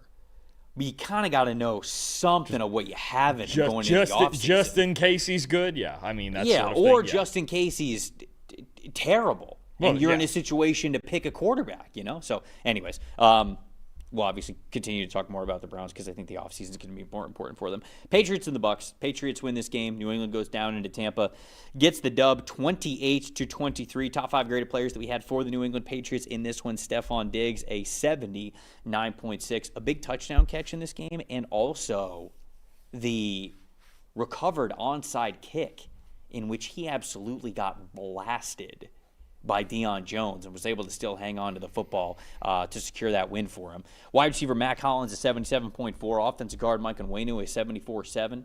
Linebacker Robert Spillane, a 74.5. And then wide receiver Kyle Williams, big touchdown in this game, a 73.0. Drake May, a 66.1 overall grade. On Tampa Bay side of things, defensive tackle Greg Gaines, an 89.3. Running back Rashad White, an 82.4. Offensive tackle Tristan Wirfs, a 78.6. Safety Tyke Smith, a 76.6. Levante David with a 74.0. And then Baker Mayfield, a 68.5. Stats that told the story. Dalton. Kind of funky because, we were talking about this before the show, and you looked at me like I was crazy when I said this had a little bit of a similar feel to that Jets-Browns game. Here's why I'm saying that, okay? Patriots had 435 yards of offense, right? 250 of those yards were accounted for on 4 plays. Yeah. So otherwise, they had just over 3.3 yards per play on the other 55 plays that they ran. Yeah. You're just looking at a team now with New England. They're showing us more every single week that they're not just decent. They're not just pretty good. They're not just maybe the best team in the AFC East. They're showing us more every week that they might actually be championship contenders. And I know they're really young. They got a mix of veterans in there. I've talked about that a lot. I think they have the right mix of guys. And the way Drake May is playing, I mean, who's stopping this offense right now? But even in the moments, look, the Bucs for a good majority of this game played pretty good defense. I know. But there was a handful of plays. So I went back and I watched those 4 big plays and the surrounding plays as well. I watched a good amount of this game, and I was like, who is the culprit in this game? Because obviously we do most impressive, most disappointing. And I was like, okay, who is the culprit? Like, was it Levante? Is it Servassier Dennis? Is it safety? Is it the defensive line or whatever? And I watched these 4 big plays, and it was kind of somebody different every other time. And when you look at outside of those, like, couple of plays, the rest of the games that a lot of these guys played were pretty good. And so it really was just a thing of, like, sometimes it only takes 4 plays to totally ruin a game for you. And that is what happened here. And when they're home runs, here's the thing. I mean, there was a whole giant list of things the Patriots were missing, right, going into this season. It was, they have the quarterback. They think they have the quarterback in Drake May, and they certainly do now. They may have the quarterback, Trevor. Anyway, sorry. I'm surprised I didn't get booed for that one. Listen, they needed big-time offensive line help. They got that. Yeah. They needed more speed on the outside. Now we're starting to see that. This Patriot team, because we didn't see, the big plays coming out of this team in the first 4 or 5 weeks of the season, right? It was Stephon Diggs. It was still Hunter Henry. They were running with Ramondre Stevenson, right? This team last year, of all the problems they had, the big thing that I watched in their offense on the outside, they were so slow. That's not a problem now. They're getting Travion Henderson going. burner, 2 long touchdown runs. We finally got a Kyle Williams sighting with the other speedster, Kayshon Boutte, out for this game. Boom, 72-yard touchdown, right? Demario Douglas is making plays. When you look at Boutte and Williams and Douglas and Henderson, now all of a sudden this team has blazers all over the place, on top of reliable guys like Diggs, like Stevenson, Henry, Hooper. Now they just got a boatload of weapons, and some of them can hit home runs. There are games when, you got to be conservative and complete passes and kind of grind your way through it, like the Buffalo game, right? Or Stephon Diggs has got to get you through it. This is a game where they needed home runs, and they hit a bunch of them.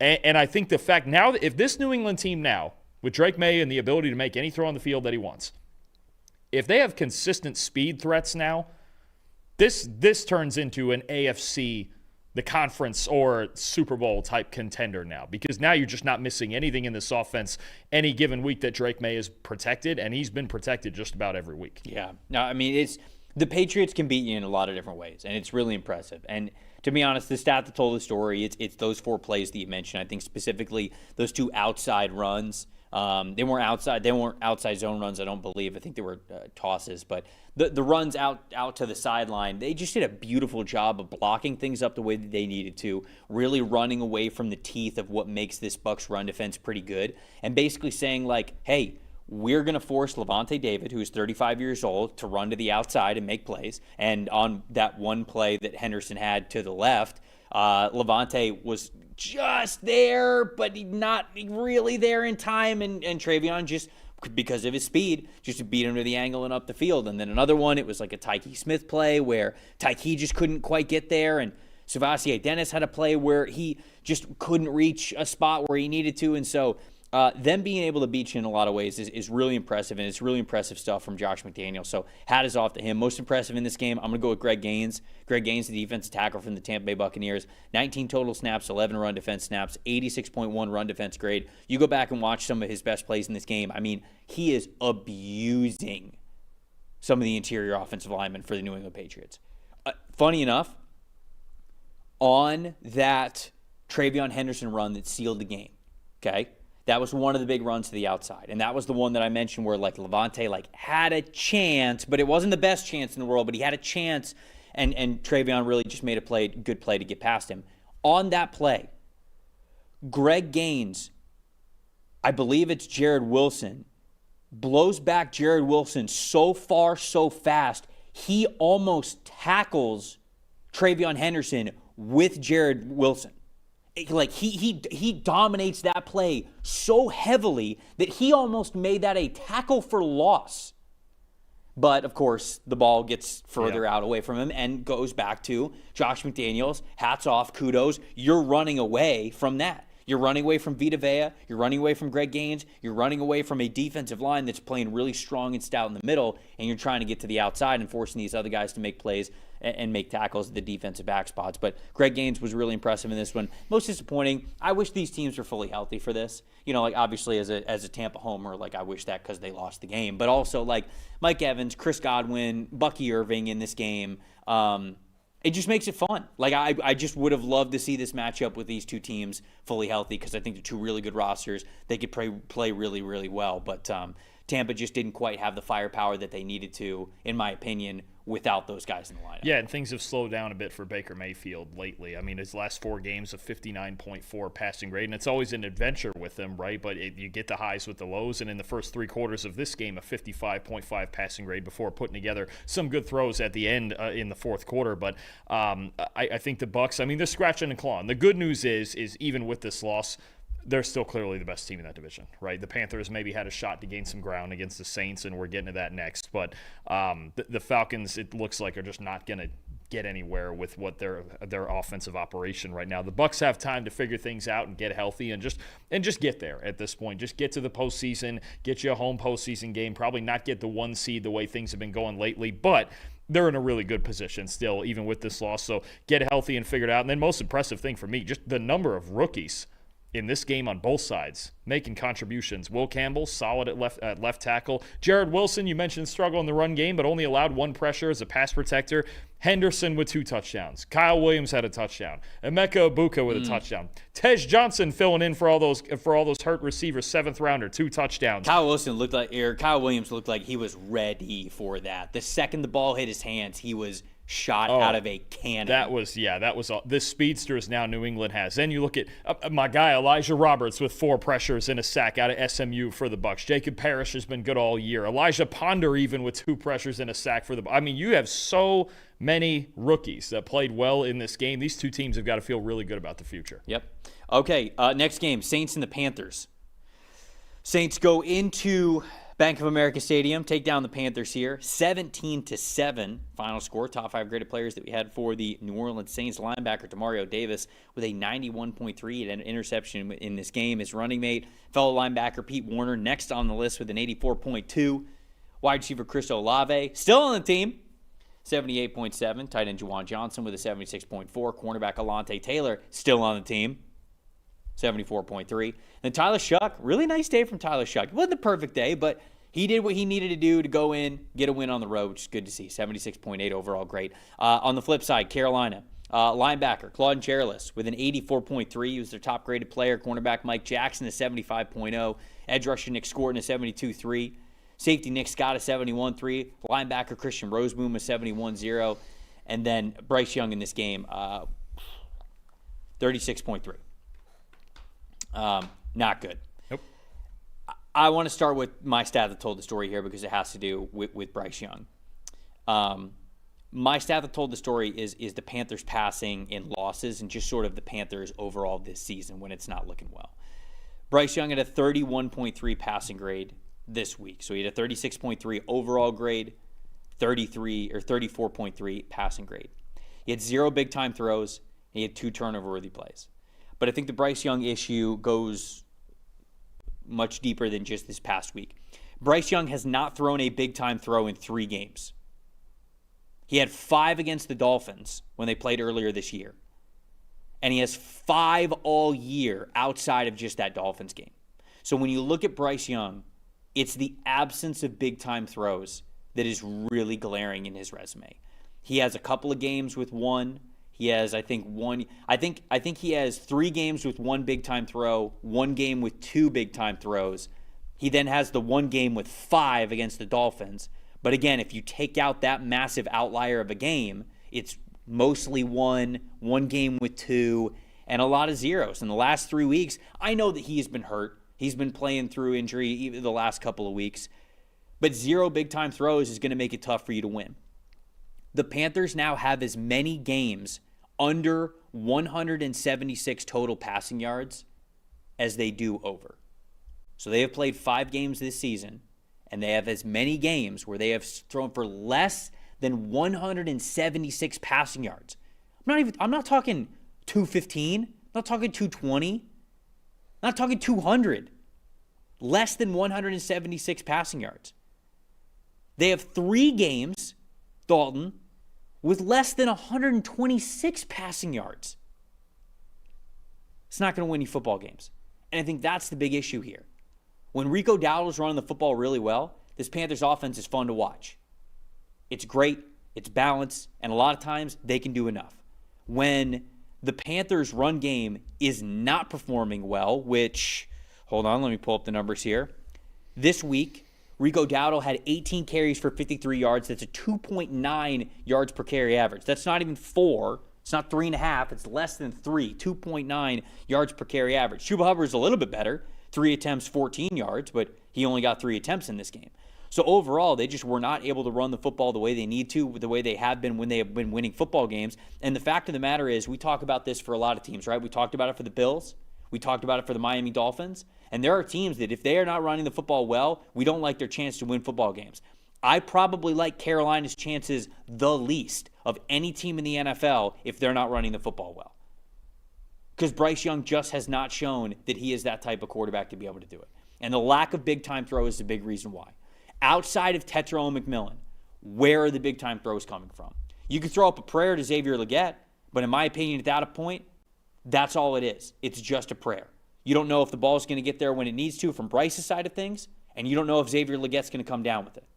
Jatavian Sanders has not turned into that consistent deep threat that they have wanted him to as a vertical receiver in the tight end passing game. Jalen Coker, I think, is good and reliable, but he's an underneath type of receiver.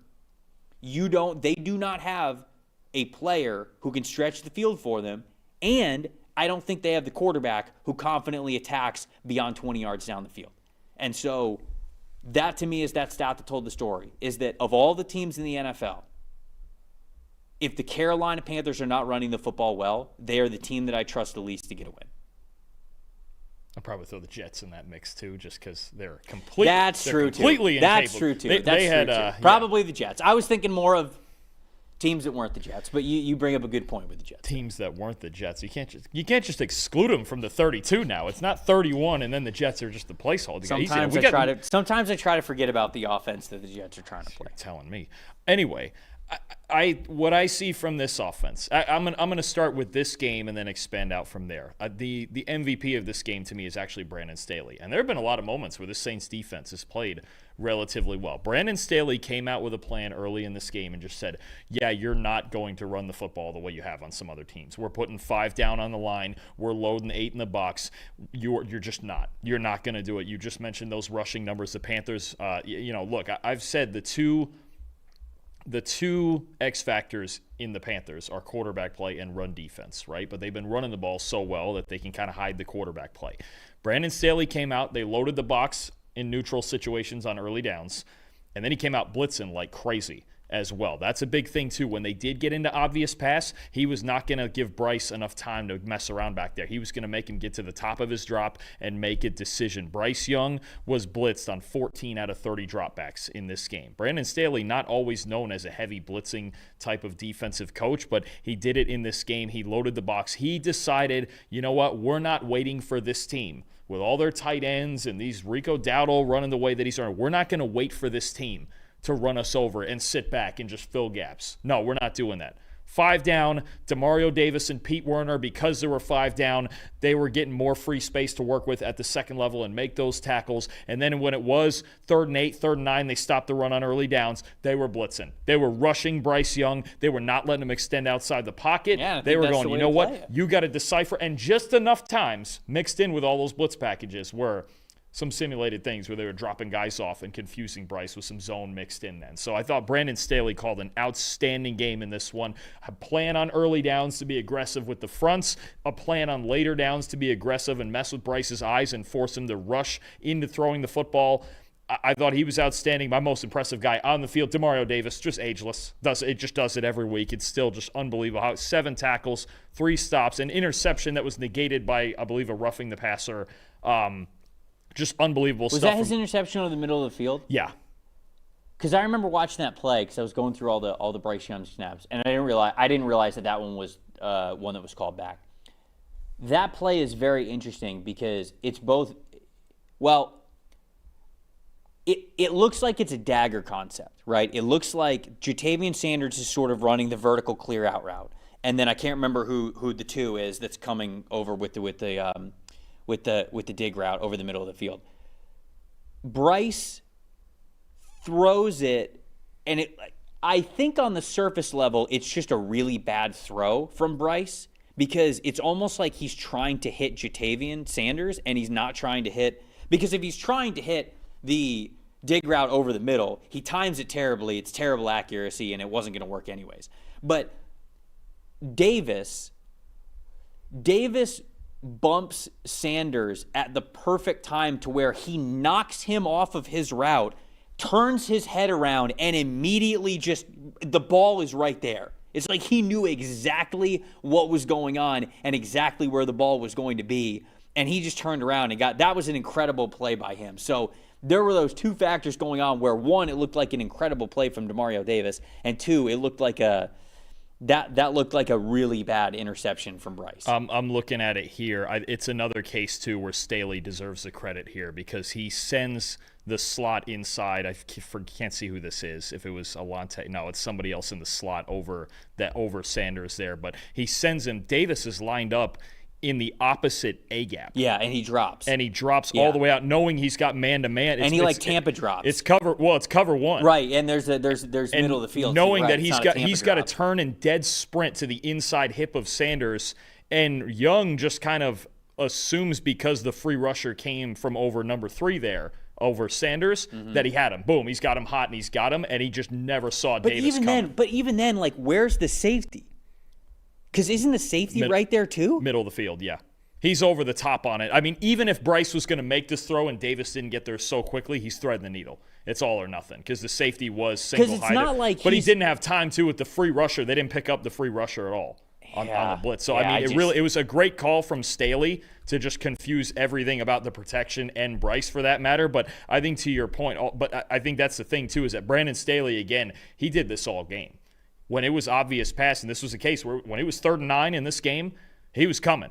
And you didn't know which direction he was coming from. And I think just the combination of all of that, unfortunate for the Saints on that one, they got the roughing the passer. But I think that one play even shows you just the type of game that Brandon Staley called in the passing game. Just unbelievable stuff there, too. I think that Tyler Shuck, it wasn't a perfect game for him, but it was a really nice game. Like, these are the kind of games that you want to see, especially with him getting his first couple of starts here. 19 for 27, 282 passing yards, 2 touchdowns, no interceptions. He had the deep throw to Chris Olave. He had another deep throw to Juwan Johnson. Like, that is now Spencer Rattler had some of these as well. I'm not going to say like that was totally what was missing from the Saints offense, but more of that and just being more consistent with how aggressive it feels like they want to be throwing the ball deep down the field. And Tyler Shuck, I think, has the arm to be able to do it. So it was nice to see him complete those passes. I mean, the Chris Olave one is interesting. I'm not taking anything away from Tyler Shuck, but Chris Olave is not open when he throws in this football. That was the play that J.C. Horn had him step for step, and Chris Olave just gave him a little bump, and then J.C. Horn kind of like falls down, and it's obviously a catch that's uncontested, and Chris Olave gets to the end zone. So some savvy OPI work, but I thought the Juwan Johnson throw was a good one as well. So it's those deep shots though that the Saints want to have in their offense with regularity week in and week out. And it was nice to see Tyler Shuck execute on those. Even if it's a situation like that, physically getting the ball where he needs to on time, in stride, that's still something that you can give Tyler Shuck credit. And those throws deep down the sideline, those were his best throws always in college. I thought the go balls down the sideline, give your guy a chance. How is this? You're right, though. How is this not an OPI? It should have been an OPI. I just checked the end zone on it for the first time. It should have been OPI. I'm like, that's boy. But you know what? Those are shucked. Those are his best balls when he's clean in the pocket. And I thought his pocket movement in this game was really good as well when he had to improvise a little bit. But those balls down the sideline. And look, if that's the type of passer Kellen Moore wants, think about last year with the Eagles and Jalen Hurts. Where were most of Jalen Hurts' best throws? Just deep to the sideline. Outside the numbers, single coverage, let it fly. Right. So sometimes you just give a good player a chance and maybe you get away with one, and that's what happens too. Anything else here? Nope. Before we move on to the next one? Nope. Tough one for the Panthers. Okay, all right. We're going to talk about the Houston Texans. The Texans and the Jags game is next, but before we get to that, this PFF betting segment brought to you by our friends over at DraftKings with Pick6. Every yard, every sack, every interception, and every touchdown. With Pick6, DraftKings' newest game, every snap can turn into a big-time payout. This isn't just watching the game. This is playing to win. Here's how it works. You pick more or less on 2 or more player stats. The better your picks, the bigger the payout. It is that simple. Pick6 gives you more upside than any of those other pick'em sites, and it's available in most states, including Texas, California, Georgia, Missouri, and so much more. Go bold, go big, start stacking wins with Pick6 from DraftKings, where every pick can pay off huge. New DraftKings customers, you get $50 in Pick6 credits, which is $5 and with a $5 entry on your first Pick6 set. You guys know the game. Now, make it pay. Download the DraftKings Pick6 app. Use the promo code PFF. That's code PFF. Play just $5 and get $50 in Pick6 credits. Make the call. Ride the upside in partnership with DraftKings Pick6. The crown is yours. If you got a gambling problem, call 1-800-GAMBLER. Help is available for problems with gambling. Call 888-789-7777 or visit ccpg.org in Connecticut. Must be 18 plus. Age and eligibility restrictions do vary by jurisdiction. Pick6 is not available everywhere, including New York and Ontario. Void where prohibited. 1 per new customer. Bonuses awarded as non-withdrawable Pick6 credits that expire in 14 days. Ends December 2nd at 11:59 p.m. Eastern Time. Terms at pick6.draftkings.com/promos. All right, Jags and the Texans here. Houston Texans, huge comeback win or huge collapse by the Jaguars. Could be either. Could be both. Depends how you're looking at it. I'm going to focus on the Jags side of things, but maybe you're going to focus on the Texans here. Houston wins this game 36-29. Top 5 graded players that we have for the Houston Texans. Edge rusher Danielle Hunter with a 90.2. Running back Woody Marks an 86.5. Wide receiver Jaden Higgins with a 79.2. Wide receiver Jalen Noel a 76.7. And cornerback Miles Bryant with a 74.8. Davis Mills in this game a 74.9. Thanks to people, or sorry, a 47.9, excuse me. I think some people in the chat might be unhappy with that, but we'll explain why. Cornerback Jerry Jones, an 86.8. Wide receiver Parker Washington, a 76.5. Safety Antonio Johnson, a 73.9. Tight end Johnny Munt with a 69.7. And then wide receiver Jacoby Myers, new kid on the block, 69.5. Trevor Lawrence in this game, a 48.8. Stat that told the story here. This was really about the Texans just staying the course. They had a couple early turnovers. They had the Parker Washington punt return for a touchdown, down 17-0 early, down 29-10 in the fourth quarter, right? And I think they just did a good job mentally, really, of just going, hey, just keep playing, right? Just keep playing, especially with a backup quarterback and Davis Mills in there. And look, Mills, he did struggle. It was a bit of a gunslinging kind of performance here when you talk about a guy with 3 big-time throws, but also 4 turnover-worthy plays and some misses to open guys and some throws into tight windows and things like that. I mean, credit to him. He's a darn good competitor. I'll give him that. He's just, you know what, if I'm going to go out there, I'm not going to come out here and lose by 19. Screw it. Let's let it rip, right? So I think Mills should be commended for the competitiveness that he showed and the plays that he did make in crunch time, absolutely. But this entire Texans team really just turned it around with the sense of urgency got to him in the fourth quarter, right? First 3 quarters, 61.9 offensive grade as a team, okay? They were struggling all the way around. Fourth quarter, 81.5, 3 touchdowns in that fourth quarter. Then you throw in the one at the end that I didn't know Trev made this the first ever 36-29 ball game in NFL history. Scoregami. Sheldon Rankins, well done. Appreciate that, too, because I had Houston's defense in fantasy. But anyway, that's what it was. They stayed the course, and 2 other things I want to point out. One, I think Nick Caley did a really good job, even when they were down multiple scores, 3 scores even in the fourth quarter, knowing how much time he had, didn't get off the run game, still allowed Woody Marks to work, still allowed Nick Chubb to work on the ground, and not just force Davis Mills to throw the football, drop back every single play, even though they're down 19, stayed within the offense, right? Nick Caley did a great job of that late in the game. And then the receivers as well. Nico Collins, Jaden Higgins, Jalen Noel. I mean, those last 2, they sure know how to make them down in Ames, Iowa, don't they? 7 for 14 on contested, 7 contested catches for Houston's receiving core in this game. 74.7 receiving grade in this game. So if you wonder, well, if Davis Mills was so lowly graded, how do you make up for that? Well, your receivers play an outstanding game out there, as well as Dalton Schultz, the tight end. He was really good too. So just a great team win for the Texans, and I think a lesson in just, look, stay in the course and playing all 60 minutes, especially with their defense making stops in the fourth quarter as well. Really good team win for them with a backup quarterback in there. Yeah, somebody in the chat was saying, like, hey, Davis Mills had a couple of turnover-worthy plays, but so did Trevor Lawrence. He absolutely did. Davis Mills had 3 big-time throws and 4 turnover-worthy plays. Trevor Lawrence in this game had 1 big-time throw, 5 turnover-worthy plays. Obviously, that last one being the biggest one for them. Both these quarterbacks were really inconsistent as well. Both of them below 60% raw completion percentage. Trevor Lawrence was barely above 50%, 51.7% just regular completion percentage. And Davis Mills was at a 58.3% completion percentage. I think the big issue for the Jags here is how they finished this game. I mean, this was historically bad for them. Like, this is something that just cannot happen. You start the game, you're up 3-0, and then you go to 10-0, and then you go to 17-0. Okay, you get a 19-point lead going into the fourth quarter.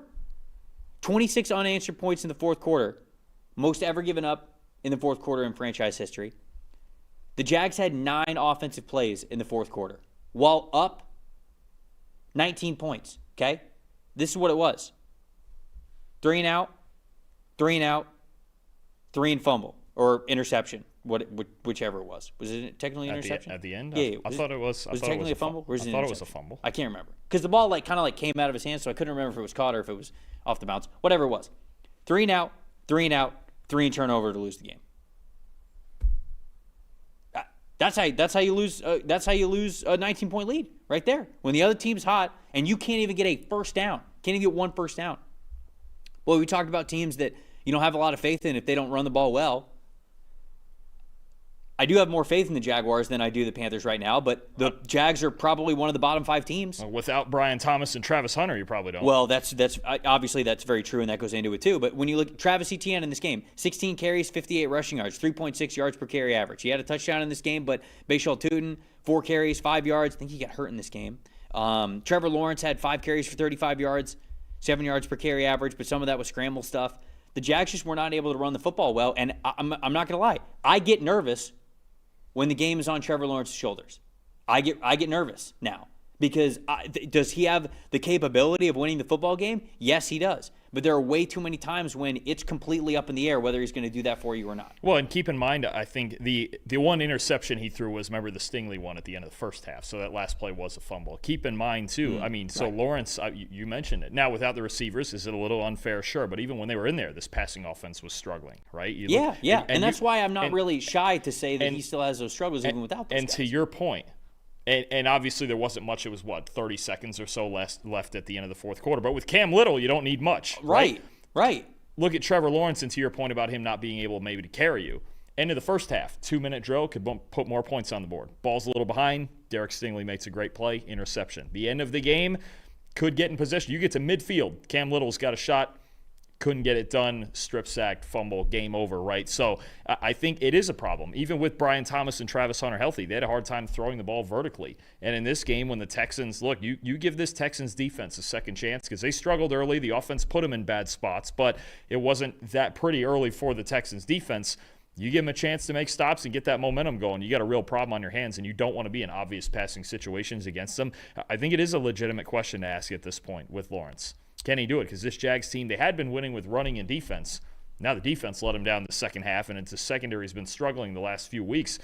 You get real worried about Jacksonville now with where they're at and where things seem to be heading the last 3-4 games for them. Yeah, and I'm not going to lie. Like, the Jags can come out next week, and they can look totally, different. They can look like the team that we think that they've had the capabilities of being all season long. We've seen that from them at different points this year. The issue with the Jags is not the ceiling. The issue is the floor every single week. That's the issue with this team. They can beat a lot of good teams in this league. They can also lose to a lot of teams in this league. And I think that's the issue. The great teams are the ones that don't not only have the highest ceiling, but as you'll often see, it's having a high floor almost means more because you will win more games if you have a high floor than it seems like if you will with a high ceiling. And I think that with the Jags, I just get way too worried about how low the floor is for them week in and week out. 36% on third down, that's okay. 2 for 4 in the red zone, sure, that's missed opportunities. It's not great. You want that to be better, but it's not the worst thing in the world. They now have 82 penalties accepted against them. That's the most in the NFL. That's a major issue. That's something that, talk about having a low floor. Being undisciplined is a really easy way to have a low floor as a football team because there's just going to be too many plays where you make a good play, it's called back for holding. Oh, you made a good reception here, it's a hands to the face by the offensive lineman. Oh, what a great defensive play here, pass interference. Officiating's sometimes tough in this league, but to have the most penalties accepted against you, it's not where you want to be. Yep. I agree with you on the most impressive, though. Danielle Hunter was awesome in this game. I thought just as a whole, especially down the stretch, he felt like a closer. Like, he felt like the dude who was there to end it for him. When's the last time? Well, I think technically he had 3.5, but we just give the full credit for half sacks around here because half sacks are a weird stat. I think he ended with officially 3.5 sacks, but I mean, you have him at 3.5. You have Will McDonald over there with 4 with the Jets. I mean, you had some big days from pass rushers in this game. And Hunter, look, 8 pressures, 4 sacks in our book, 3.5 officially, whatever you want. 3 run stops as well. I mean, it felt like in the fourth quarter, especially. He just hit this this red zone mentally where he was like, nope, ain't nothing getting between me and Trevor Lawrence. This is just going to happen here. So, I mean, and again, we've said it all year with Houston. If you got to line up in obvious pass against Hunter and Will Anderson, good luck to you. I know. You ain't blocking those guys. That's just not happening. Those dudes are Danielle Hunter specifically was just absolutely on one. I'm trying to look at the passers win percentages from yesterday only.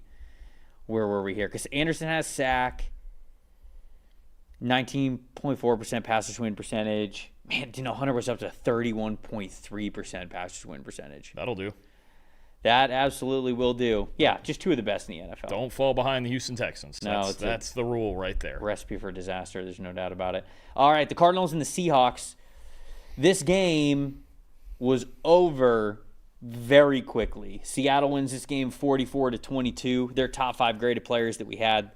Linebacker Tyrese Knight at the top of the list with a 93.9. Wide receiver Jackson Smith-Njigba, like he is every week, at the top of this list with a 92.3. Wide receiver Cooper Kupp, 90.6. Running back Kenneth Walker, an 84.7. Running back Zach Charbonnet, an 83.1. And then Sam Darnold with a 76.9. On the Cardinals side of things, tight end Trey McBride, an 85.4. Edge rusher Jordan Burch, a 79.4. Edge rusher Josh Sweat, 78.8. Safety Jalen Thompson, a 72.9. Offensive tackle Paris Johnson Jr. rounding it out at number 5 with a 72.3. And then Jacoby Brissett with a 47.2. This game was always going to be really tough, especially with the injuries that the Cardinals had. Max Melton was out. Will Johnson was out. It was just them being as depleted as they were in the secondary specifically was always going to be a major issue because you were going up against one of the best passing attacks in the NFL, I will say. So this is a tough one, but what was your stat that told the story? Look, I mean, the fun part about this review is we only have to really talk about half the game. So we're going to even split that half into another half for each of us. I'm going to go listen. You are right. I think, I think the 2 signature plays in this game to me are really the 2 strip sacks from Tyrese Knight that ended up as DeMarcus Lawrence touchdowns. And the 2 plays, it looked like the second one to me looked like an instant replay of the first one. That's what I thought it was for a second. And then it was just like, oh, no, this happened again. The ball just knocked out of Jacoby Brissett's hands. But the first half pass rush for the Seahawks, just outstanding stuff here. 84.3 pass rush grade in the first half. 5 sacks, 2 of them the strip sacks that led to fumbles. How about a 61% pressure rate as a team in the first half and a 53.8% pass rush win rate? That's really, you score. Look, it's hard enough to stop the Seahawks offense and everything they got going on. They had a good day running the football too, especially in the second half, milking the clock. But you score 2 defensive touchdowns, especially like that, the ball game's pretty much over by the time, especially the second one comes around. So credit everybody in that Seattle front 7, including Tyrese Knight, my most impressive guy with the big day. Obviously, the 2 strip sacks, and this was a guy who was benched really for Drake Thomas. And now that Ernest Jones is hurt out for a bit, at least for this game, Tyrese Knight got a starting chance alongside Thomas. Took full advantage. 4 catches, allowed for just 18 yards in coverage as well, with a Cardinals team that was throwing the ball every play in the second half. Tyrese Knight, big redemption game for him, kind of like Quincy Williams with the Jets, a guy who had gotten benched, got an opportunity, took full advantage of it. You were talking about just the first half pass rush and everything. I'll package that into my most impressive, which is Clint Kubiak, who we talked about a little bit when we were talking about the Giants, a potential head coaching candidate just because of how well he is coaching. I think that he is assistant coach of the year with how well he is coaching right now. Specifically, it's not just throughout the game with this guy, but it's how dominant the Seahawks have been right out of the gate this season. 90.3 offensive grade in first quarters this season. It's first in the NFL. 0.308 EPA per play in first quarters this season. That is first in the NFL. So obviously you have the scripted drives that you go into the game with. These are the first drives that you have. But normally in the first quarter, you at least have 2 drives. Sometimes you have 3 drives, and sometimes it's like 2.5, whatever. So you're getting past those scripted plays. And yet Clint Kubiak is, he not only has the scripted drives right off the bat, he goes, okay, here's a scripted drive. This is how they're going to counter it. This is how I'm going to counter it. This is how they're going to counter that. This is how I'm going to counter that. And it seems like throughout the first half of games, Clint Kubiak just knows exactly what's going on. And it's fully practiced, it's fully rehearsed, or at least it certainly seems like it with the confidence that the Seattle Seahawks offense plays with. So that is my most impressive there. The stat that told the story to me sort of goes along to that and just gives more evidence and numbers to it. The first drive that Seattle had, 7 plays, 65 yards, touchdown. The next drive that they had, 9 plays, 66 yards, touchdown. The third drive that they had, 6 plays, 79 yards, touchdown. Dalton, you know what happened in between those drives? 1 and 2, 2 and 3? The 2 strip sacks. 2 DeMarcus Lawrence touchdowns. That'll do. We're 3 drives into this game on offense. 35-0. Game's over. Done. Pack it up. Go home. Play for next week. Like, that's how dominant this team was. And we don't have to say too much other than that. I mean, like, it just I wonder how different this game might have been with Will Johnson in here to just compete with Jackson Smith-Njigba a little bit. But outside of that, man, I mean, Seattle just did whatever they wanted in this game. Yep. It was over very quickly, and it makes for a quick review of it. I mean, look, you've got Sam Darnold, who, to your point about, I think a big thing is that they take deep shots early in the game too, yes. right? I mean, yes. And Sam Darnold's second in the NFL in average depth of target behind J.J. McCarthy. I mean, this has just been a theme, is they just find a way to take home run shots early in games, and they're all calculated. It's not forced by you. Watch this team take these shots. It's never forced. It's calculated. It's Jackson Smith-Njigba in the right matchup. They've got, this week they didn't have Torrey Horton, but he's a speedster. They got Rashid Shaheed, another speedster. I mean, they just have so many options in this offense now that as long as they pass protect well enough, this is going to continue to happen. But it's going to be the fun part of next week's game against the Rams, is them going up front against that defensive line. And Sam Darnold, remember, 0-2 against the Rams last year.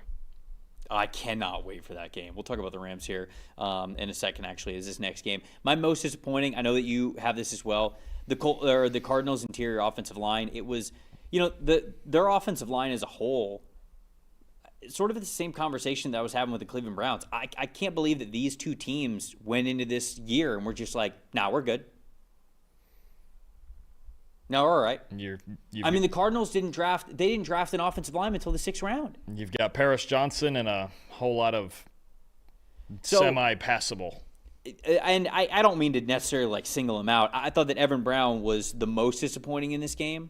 He had a 31.6 defeated run blocking percentage, but then in pass blocking as well, 27.9 pass blocking grade, 6 pressures allowed, 10.5% pressure percentage. And I went back and I watched some of these plays, and he just, again, I'm not trying to pile on, because I do think it's a sort of a representation of the rest of the offensive line as well. But you watch him against Leonard Williams and Byron Murphy specifically as the interior guys for Seattle. He can't hang with those guys. They're too athletic, they're too strong, and those are two really good NFL players. I want to be very clear, but that's sort of the thing with really offensive line in general is, I understand that it's a unit where you can sort of raise the potential or the floor of the guys around you because it's 5 guys playing as one. I get that. But you've got to be able to have players that you have confidence to be able to handle the best in the NFL. And if you don't, that it kind of is my point about the draft stuff is, if you don't have that, in my opinion, you have to search for it. You have to try.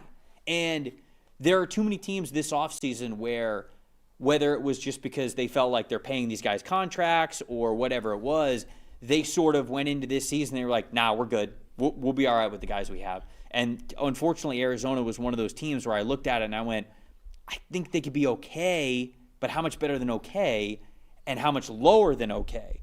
And that's the part that I was worried about that seems to have manifested this year. Your team needs, when you get to the offseason and start doing that for the draft for this team, are going to be very, very one spot is, I guess, to be determined, as being negotiated. But it sure looks like it's going to be, to me, I look at them and I go, quarterback, running back, number 2 wide receiver. Well, running back, Connor and Trey Benson. I mean, Connor's going to be 30 and coming off an injury. He is 30 now and coming off an injury. I hear what you're saying. I think they'll be all right with Benson. That's maybe running back isn't the top one, but yeah. Quarterback, a wide receiver, line. a wide receiver 2, an offensive line, and no Michael Wilson slander. A wide receiver 2, and then some offensive line, and a wide receiver 3. I agree. And then help at linebacker too. Cody Simon's actually been pretty good the last couple weeks, but more help at linebacker. That's the one level of the defense that concerns me. But no, I mean it's going to be a kind of it's starting to look like a rebuilding project. Aside from Paris Johnson, Trey McBride, and Marvin Harrison, they got to find some foundational players on offense, especially quarterback and offensive line start to look like a real issue here in Arizona. Yeah. And not that those will be the only 3 that you'll lean on, but the 3 big ones. They're the cornerstones for sure. Yeah. Rams and the 49ers. The Rams get their revenge on the Niners, who beat them earlier this season. Rams end up beating them this time around 42-26. On the Rams side of things, offensive guard Kevin Dotson at the top of their list with a 91.3 overall grade. Tight end Colby Parkinson with an 89.7. Center Coleman Shelton with an 87.2. Offensive guard Steve Avila with an 86.5, and offensive tackle Alaric Jackson with an 81.7. Dalton, what does that look like to you? Awfully trench heavy right there. Hey, your offensive line plays like that. I was going to say, if you got 4 of your 5 offensive linemen that have above an 81 grade, and they're the top 5 graded players for your team, I think that you're doing all right. Matthew Stafford in this game, an 87.6. On San Francisco's side of things, their tight end George Kittle was at the top of their list with an 81.5. Sammy O, don't know how to say his last name. Apologies, it's on me. He's number 2 on the list with a 70.5. Offensive tackle Trent Williams, 70.3. Offensive guard Ben Barch with a 70.2. Wide receiver Jawan Jennings with a 68.2.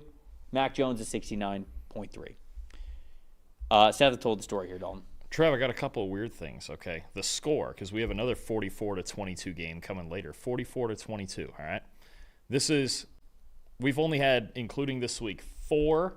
Oh, yeah, 44-22. Only 4 games ever that have ended 44-22. One of them was in 1967, okay? The other 3 have come in the last 4 weeks, including 2 yesterday. Just throwing it out there. Isn't that weird? Why wouldn't you have brought that up with one of the games that ended 44-22?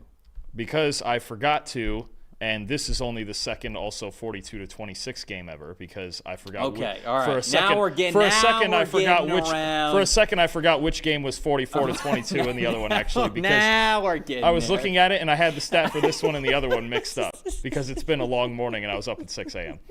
But either way, this was also only the second 42-26 game. It's not scoregami of all time. Yes, just the second one.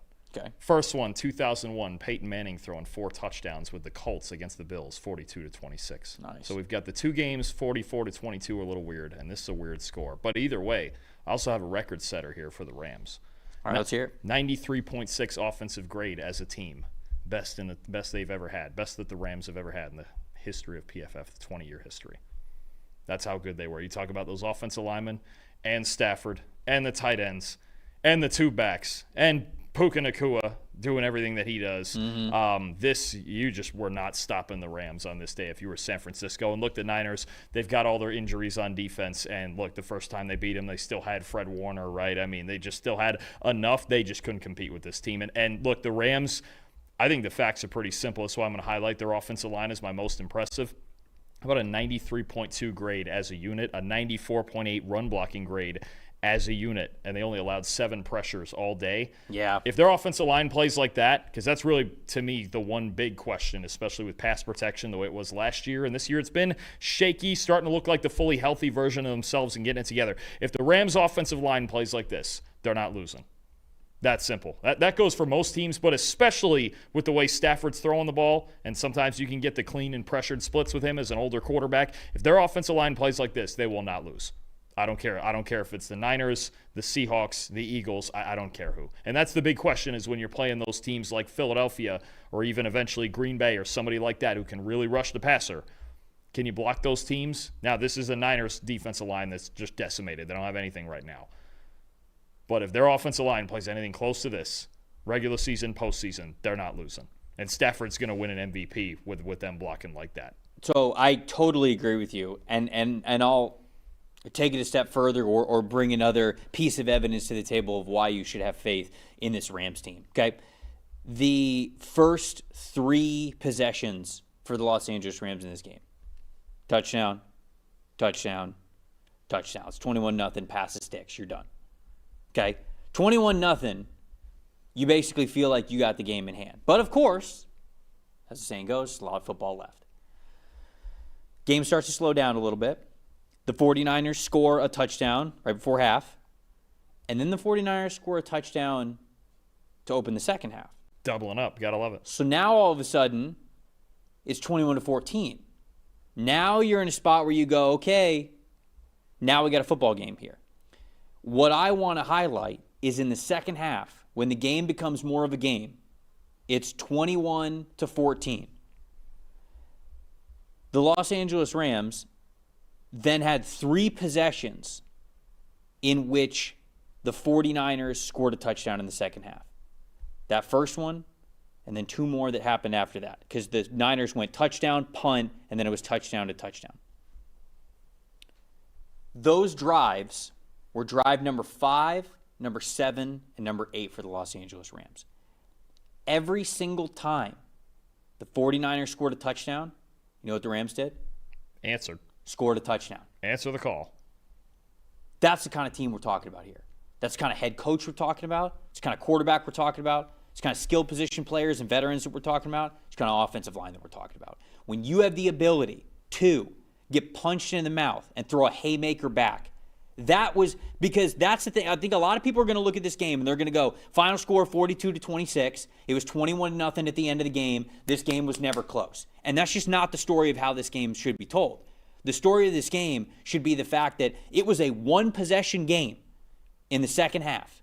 And every single time the 49ers tried to get life, the Rams scored a touchdown. They matched him 7 for 7 every single time, scoring those touchdowns. And they had let me look this up, 89.0 offensive grade on ensuing drives after the Niners scored a touchdown. It's awesome. That's just awesome. And I think the best part about that is when you think about what was really – Mac Jones was obviously very good, but what was really, from the Rams' perspective, the reason they lost to the 49ers in that home game on that Thursday night, they just didn't finish them off. They just didn't finish them off that night, right? Mm-hmm. Fumbling at the goal line. They never put him away. And Sean McVay looked at his team and goes, hey, he probably said it before the game. We're better than them. We just have to finish them off because we didn't do it last time. And that's my most impressive is Sean McVay. I don't know if he's going to win Coach of the Year. You got a lot of good candidates. You got a lot of good candidates. Vrabel. McDonald? Mike McDonald? Steichen, McDonald, right? Like, I think that a lot of those guys are the flashier names for the list. There might not be a case that anybody's head coaching better than Sean McVay right now. And this game, he went up against one of the best head coaches in the NFL. And, I mean, he had Kyle Shanahan, or he had Robert Saleh, honestly, in the walls of Jericho, like with what he wanted to do.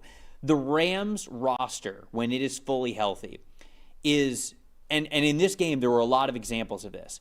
They can do whatever they want. Yep. And they are one step ahead of you every single step of the way.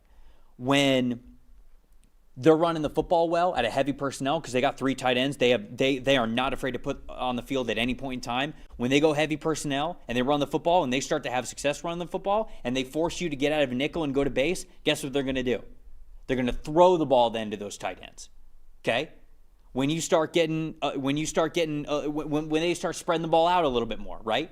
Puka Nacua, Devontae Adams, Terrence Ferguson, right? Like, all of these guys are on the field. Jordan Whittington, whoever it is. They start spreading it out. All of a sudden, okay, well, now we've got to match them speed for speed. Then all of a sudden you go, all right, we're going to catch them being a nickel, or we're going to catch them being a little bit lighter than what they normally are. We're going to put heavy personnel on the field. Now we're ready for it. Boom. Here we go. We're punching back. They can run out of 11 personnel, and they can pass out of 13 personnel, and everything in between. And I think that's what makes this Rams team such a dangerous team. Niners defensive line, I think they really struggled in this game, but I don't want to keep beating a dead horse with that. I mean, like, it just is what it is. They're just not good enough right now. They've got a lot of young guys who are in their first year in the league, and the veterans are just hurt, or they're not out there, or they're not playing well. They don't have the guys to stop a team like this. They had Fred Warner and some of those guys the first time around with this, but this is the problem moving forward with the 49ers defense, is that there's just so many kids out there, right? Yeah. And plus, they already lost one of them in Michael Williams for the season too. So, it is what it is. I think if you're the Niners, you just go, look, we weren't stopping them on this day. And McVay, no. I think that's the biggest thing you're getting across there with McVay and this team and this roster is he's got every answer in the book he could possibly want. You look at their offense and you go, there's nothing they can't do. The only thing I would say is that as long as they pass protect well enough, and Stafford can mitigate some of that with the read and his eyes and his field vision, everything. Because even the motions are unbelievable too with the way they move Nacua around to read the coverages. They've got all the answers. And this game, if their offensive line plays like this, they're pretty much unstoppable. Mm-hmm. If they just get solid games out of their offensive line, they're not losing. The Lions and Commanders. 44-22. There it is. Fourth game ever. I'll have you know. Third game in the last 4 weeks. 44-22, the Detroit Lions win this game. Top 5 graded players that we have for the Detroit Lions, and there's a lot of good ones. Running back Jahmyr Gibbs at the top of the list with a 93.7 overall grade. Offensive tackle Penei Sewell with an 83.3. Wide receiver Khalif Raymond an 82.3. Wide receiver Jameson Williams an 82.0. And then center Graham Glasgow with a 78.0. Jared Goff in this one, a 90.3. On Washington's side of things, offensive tackle Laramie Tunsil with an 83.6. Tight end Zach Ertz, 77.4. Edge rusher Jacob Martin, a 70.6. Wide receiver Deebo Samuel, a 70.4. Center Tyler Biotish, a 69.7. And then Marcus Mariota, filling in for Jaden Daniels, a 79.6. Seth told the story, Dalton. Stat that told the story. Well, the big story was Dan Campbell apparently taking over the offensive play calling. And some of these numbers I'm going to throw out here, he's going to feel like he's got some bragging rights. This was, remember how I just said the last game, the Rams had the highest graded offensive game in their history, in their PFF history? Well, that's the same case with the Lions here, a 92.7 offensive grade, the highest the Detroit Lions have ever put up, and the second highest EPA per play they have put up in the last 20 years. Just another case, just like the last one, where this Lions offense and this Commanders defense is just not a fair fight. Too much star power, too much explosiveness. And then you look at some of the adjustments that Dan Campbell made, just some tweaks to the offense. Season high for Jared Goff in play action dropbacks, and a season high 46 plays with some sort of motion involved. I think Dan Campbell took over the play calling, especially against this Commanders defense, and said, you know what, we're going to mess around a little bit. I'm going to get this offense looking the way that I want it to look schematically. And the good part about doing it in this game is when you're playing the Commanders, yes, you have to game plan every single week, but Trev, sometimes offensive play callers look at a matchup and go into a certain game and go, listen, we just got to run our stuff. We just got to do what we do. And it felt like, as I was watching this game in sequence, that it was like the Lions' greatest hits. Right now, everybody's talked about Ben Johnson the last few years and how much are they going to miss him.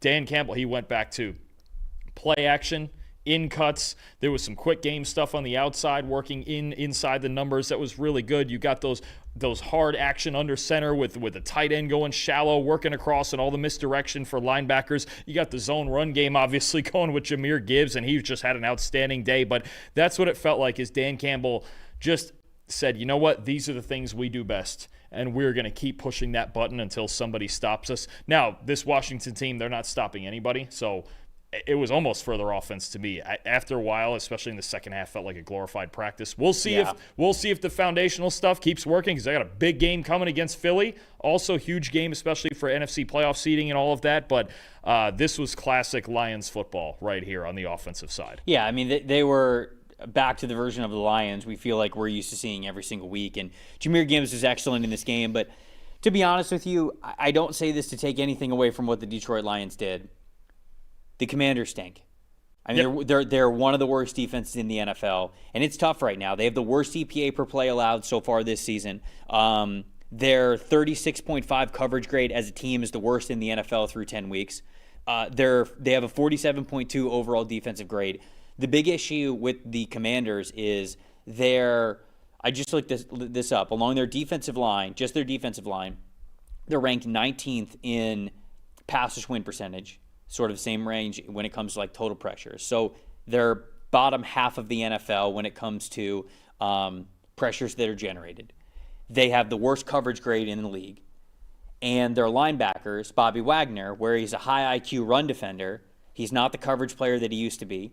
And his running mate next to him, the other linebacker, is Frankie Louvu. Frankie Louvu is, he does a lot of off-ball linebacker things well, but like, Frankie Louvu is best when he's downhill, when he's like coming downhill defending the run. So you have two linebackers that you're trying to play that aren't coverage linebackers. One of them is very long in the tooth and just not as athletic in coverage as he used to be. The other one, that's not really his forte and why you have him on the team. Mike Samerstill has struggled this year, whether it's been outside corner or inside. Marshawn Lattimore's hurt. Trey Amos, who is your best corner just in his splash plays, leaves this game with an injury, and you got two safeties who aren't playing well behind him. So now you have a defensive line that can't get penetration, a linebacker group that can't run the way that they need to in coverage athletically, and a secondary group that's really struggling, whether it's in the slot, on the outside, or in the secondary. The Lions are a great offense.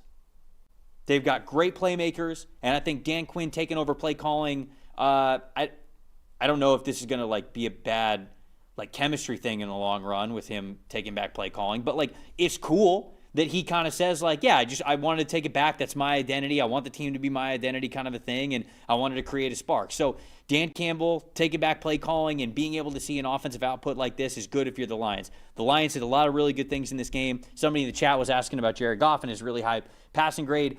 He didn't have any big-time throws or turnover-worthy plays in this game, but the reason why he was graded really highly as a passer overall is because he had 12 plays in which he had a positive grade. He only had one play all day where he had a negative grade at all, and I didn't even see what it was. It was probably given his grade like just a 0.5, maybe something where it was like, okay, maybe he shouldn't have done that, or he could have done that a little bit better, but he had 12 plays where he gained a positive play. So anytime you have that many positive plays versus that few negative plays, obviously your grade is going to be really good. So Lions, don't want to take anything away from them. The story here is the Commanders and how all of a sudden last year's magical year with Jaden Daniels looks like it was a long, long time ago. I mean, they need a star in the secondary. They need a difference maker at safety. They need a true coverage linebacker. They need multiple one-on-one winners in pass rush on the defensive line. And this is one of the oldest rosters in the NFL. I think it might be the oldest roster in the NFL. I believe it is, yeah. So it's just it's tough for Washington. I don't mean to be overly negative about it, but they have to make so many changes in the offseason, and this is one of those teams that really has to. And what are their draft picks? I can't remember what their draft picks are. They don't have a ton, right? You yeah. went over that because the Tunsil. I think they still have their first round pick, but was it a 2 and a 4 they gave up for Tunsil? Was it somewhere in there? Jared Goff only one negative grade the whole day. That's what I'm saying. Stuff, it's really impressive. Just you know what, and he's one of those guys. You know what? Sometimes just have a great game playing clean football. Washington has their first round pick. They have their third round pick. They have their fifth round pick, and then they might have 2 6th and a 7th. I think there is absolutely, especially in this draft, depending on how high they're picking. I think we mentioned this last week. They're going to be a fascinating case of, man, should they just trade down? Yeah, I think that you have to at this point. Just get more. They right now have the 8th overall pick. They're 3-7. They lose the strength of schedule battle to Miami, but even if they won the strength of schedule battle, they'd only be at 7. They're a team that I think that you could trade out of the top 10 and you can get into the teens and you could pick up something else on day 2. Because it's a good defensive draft. And they need defensive players. It's going to lean heavier on defense. Yeah, absolutely. Yeah. Absolutely. So, okay. My side that told the story is just how bad the Commanders are on defense. My most impressive was Brian Branch. I think he was awesome in this game. 77.2 run defense grade, 87.6 pass rushing grade. He had a sack and a half in this game. Played, I thought, really well at the linebacker level. They were using him as that true, just like amoeba defender, basically everywhere, all over the field. And honestly, he had a lower coverage grade because he gave up a deep pass. But if you watch that play, I can at least like give him some credit for it because they pre-snap motion a player and he moves as if like he's in man coverage on this player. And the second the ball is snapped, he fires back to be a too high safety. And Mariota ends up throwing the ball his way as he is dropping and then having to cover a guy who's sort of like rounding through the seam. And he ends up giving up the catch, but he gives up the catch and his arm is like right in there at the catch point. So it's like, okay, yeah, you gave up this catch and coverage, but I still think that you did a pretty good job given the expectation of what you were trying to do there. So he was my most impressive in this game. Yeah, what about you? For me, I mean, you could pick almost anybody on the offensive side. I'll go with Jahmyr Gibbs, though. 172 total yards, 7 missed tackles on the ground, 3 touchdowns. It just feels like when he's going and just the type of two-way weapon that he is one of the best backs in football. And I think that's a big thing with the Lions is that it's not just one way that they beat you on offense either. They can beat you any which way they want, whether it's explosive running behind that offensive line, Penei Sewell and those guys, or through the air. Gibbs did it both in this game. The early touchdown, the Texas route there on Jordan McGee was just really not fair at all. I mean, that's just, yeah, that's the type of thing. Those are the type of things Jahmyr Gibbs can do to you, especially in the open field. So, no, I think just overall a game that was relatively unfair when you look at that side of the ball, especially the Lions offense and the Commanders defense. Last game, let's touch on Thursday Night Football really quickly. The Raiders and the Broncos. The Broncos win this game 10-7. Top 5 graded players that we have for the Denver Broncos. Top of the list was their defensive lineman, Zach Allen, with an 87.1. Safety Talanoa Hufanga, an 83.3. Offensive tackle Garrett Bowles, an 80.2. Defensive tackle John Franklin Meyer, a 79.3. And then offensive guard Quinn Miners, a 78.4. Bo Nix in this game, a 59.8. On Las Vegas' side of things, cornerback Kai Blue Kelly with a 77.3. Safety Jeremy Chin, a 75.3. Edge rusher Charles Snowden with a 75.0. Safety Lonnie Johnson Jr., a 74.5. And then center Jordan Meredith with a 70.1. Geno Smith in this one, a 76.5. My stat that told the story was early down EPA. There were 15 third downs for both teams, if that tells you how bad they were on early downs. 15 third downs for both teams, Dalton. It was ugly. That's impressive and tough to do. The Raiders were worse than the Broncos on first down. Negative 0.347 EPA per play for the Raiders on first down. 0.019 for the Broncos, so not great on first down. But then on second down, the Broncos matched him. I mean, it was a negative 0.381 EPA per play for the Raiders, and then it was a negative 0.344 for the Broncos. So the Broncos were a little bit better on first down, but both of these teams were really bad on second down. These teams just early down success for them in this game was a big reason why the final score is 10-7, and a big reason why we had 30 third downs total between these two teams. Oh no, this was just a bad football game. It was not a good football Sometimes game. You get these low-scoring games, and you're like, "Wow, look at the defense played in these games." And obviously, there's going to be a couple of guys. So this was ugly. I mean, Broncos for the game, 3.9 yards per play, which is already bad. Raiders, 2.9 yards per play. 60 offensive grade for the Broncos, 54 for the Raiders. Bo Nix under pressure 43% of the time. Geno Smith under pressure 47% of the time. I think for both of these offenses, if we go there first, the Raiders right now just can't function with the way they're blocking up front. They can't get around any sort of mistakes, and they made too many mistakes in this game too. You think about, the Ashton Ginty drop that ends up in a Geno Smith interception, basically goes right off his face mask. He had another drop on a screen on the outside. Too many blown coverages. Geno's best throw of the day to Dante Thornton down the sideline was dropped as well. That was his one big-time throw in this game. And then you look at Denver. It just felt like they couldn't do anything within the structure of their offense at all, really. I mean, the 3 or 4 plays that Bo Nix made were out of structure, moving outside the pocket. Couple of explosive plays made the difference, right? But, I mean, it was just this was an ugly football game with a pretty low level of offensive execution on both sides of it. Somebody asked, were there more first downs or penalties in this game? There were 11 penalties for each team. Yeah, wasn't that the thing? It's like it was the first what was the stat being thrown around? There were 9. It was like the first game ever or something where both teams had more penalties than first downs or something. So there were 9 total first downs rushing, 5 for the Broncos, 4 for the Raiders. And there were... Come on, where's first downs? There were 7 first downs for the Raiders and 5 for the Broncos. So the Broncos had less first downs than penalties. They had more penalties than they did first downs. And then what did I say? Were the Raiders at I thought that was the case on both sides, and they said it was like the first or maybe second time that's ever happened. Hold on. Because it was this was an ugly one. It was just I was actually, to be honest with you, Trev, the Raiders had 11. So I was out for dinner. I was glad I didn't watch this live. The Broncos had 10 first down and 11 penalties, and the Raiders had 11 penalties and 11 first downs. Tough. Yep. It's tough. That's how you get a 10-7, kind of a retro Thursday night game, huh? Man. And the Broncos, I mean, give the Broncos credit. They're 8-2. My most impressive guy, Nick Bonito, as he probably could be darn near every week, to be honest with you. I mean, he's been one of the best pass rushers in football. 9 pressures, 2 sacks, 30% pass rush win rate, just dominating a shorthanded Raiders offensive line. But Broncos keep getting it done. 8-2, still in first place, winning a bunch of one-score games. Feels a little bit like Kansas City last year, doesn't it? Where it's just, you know what? Whatever. You want to win every week by a field goal, so be it. A win is a win. Yeah, except one team has Patrick Mahomes.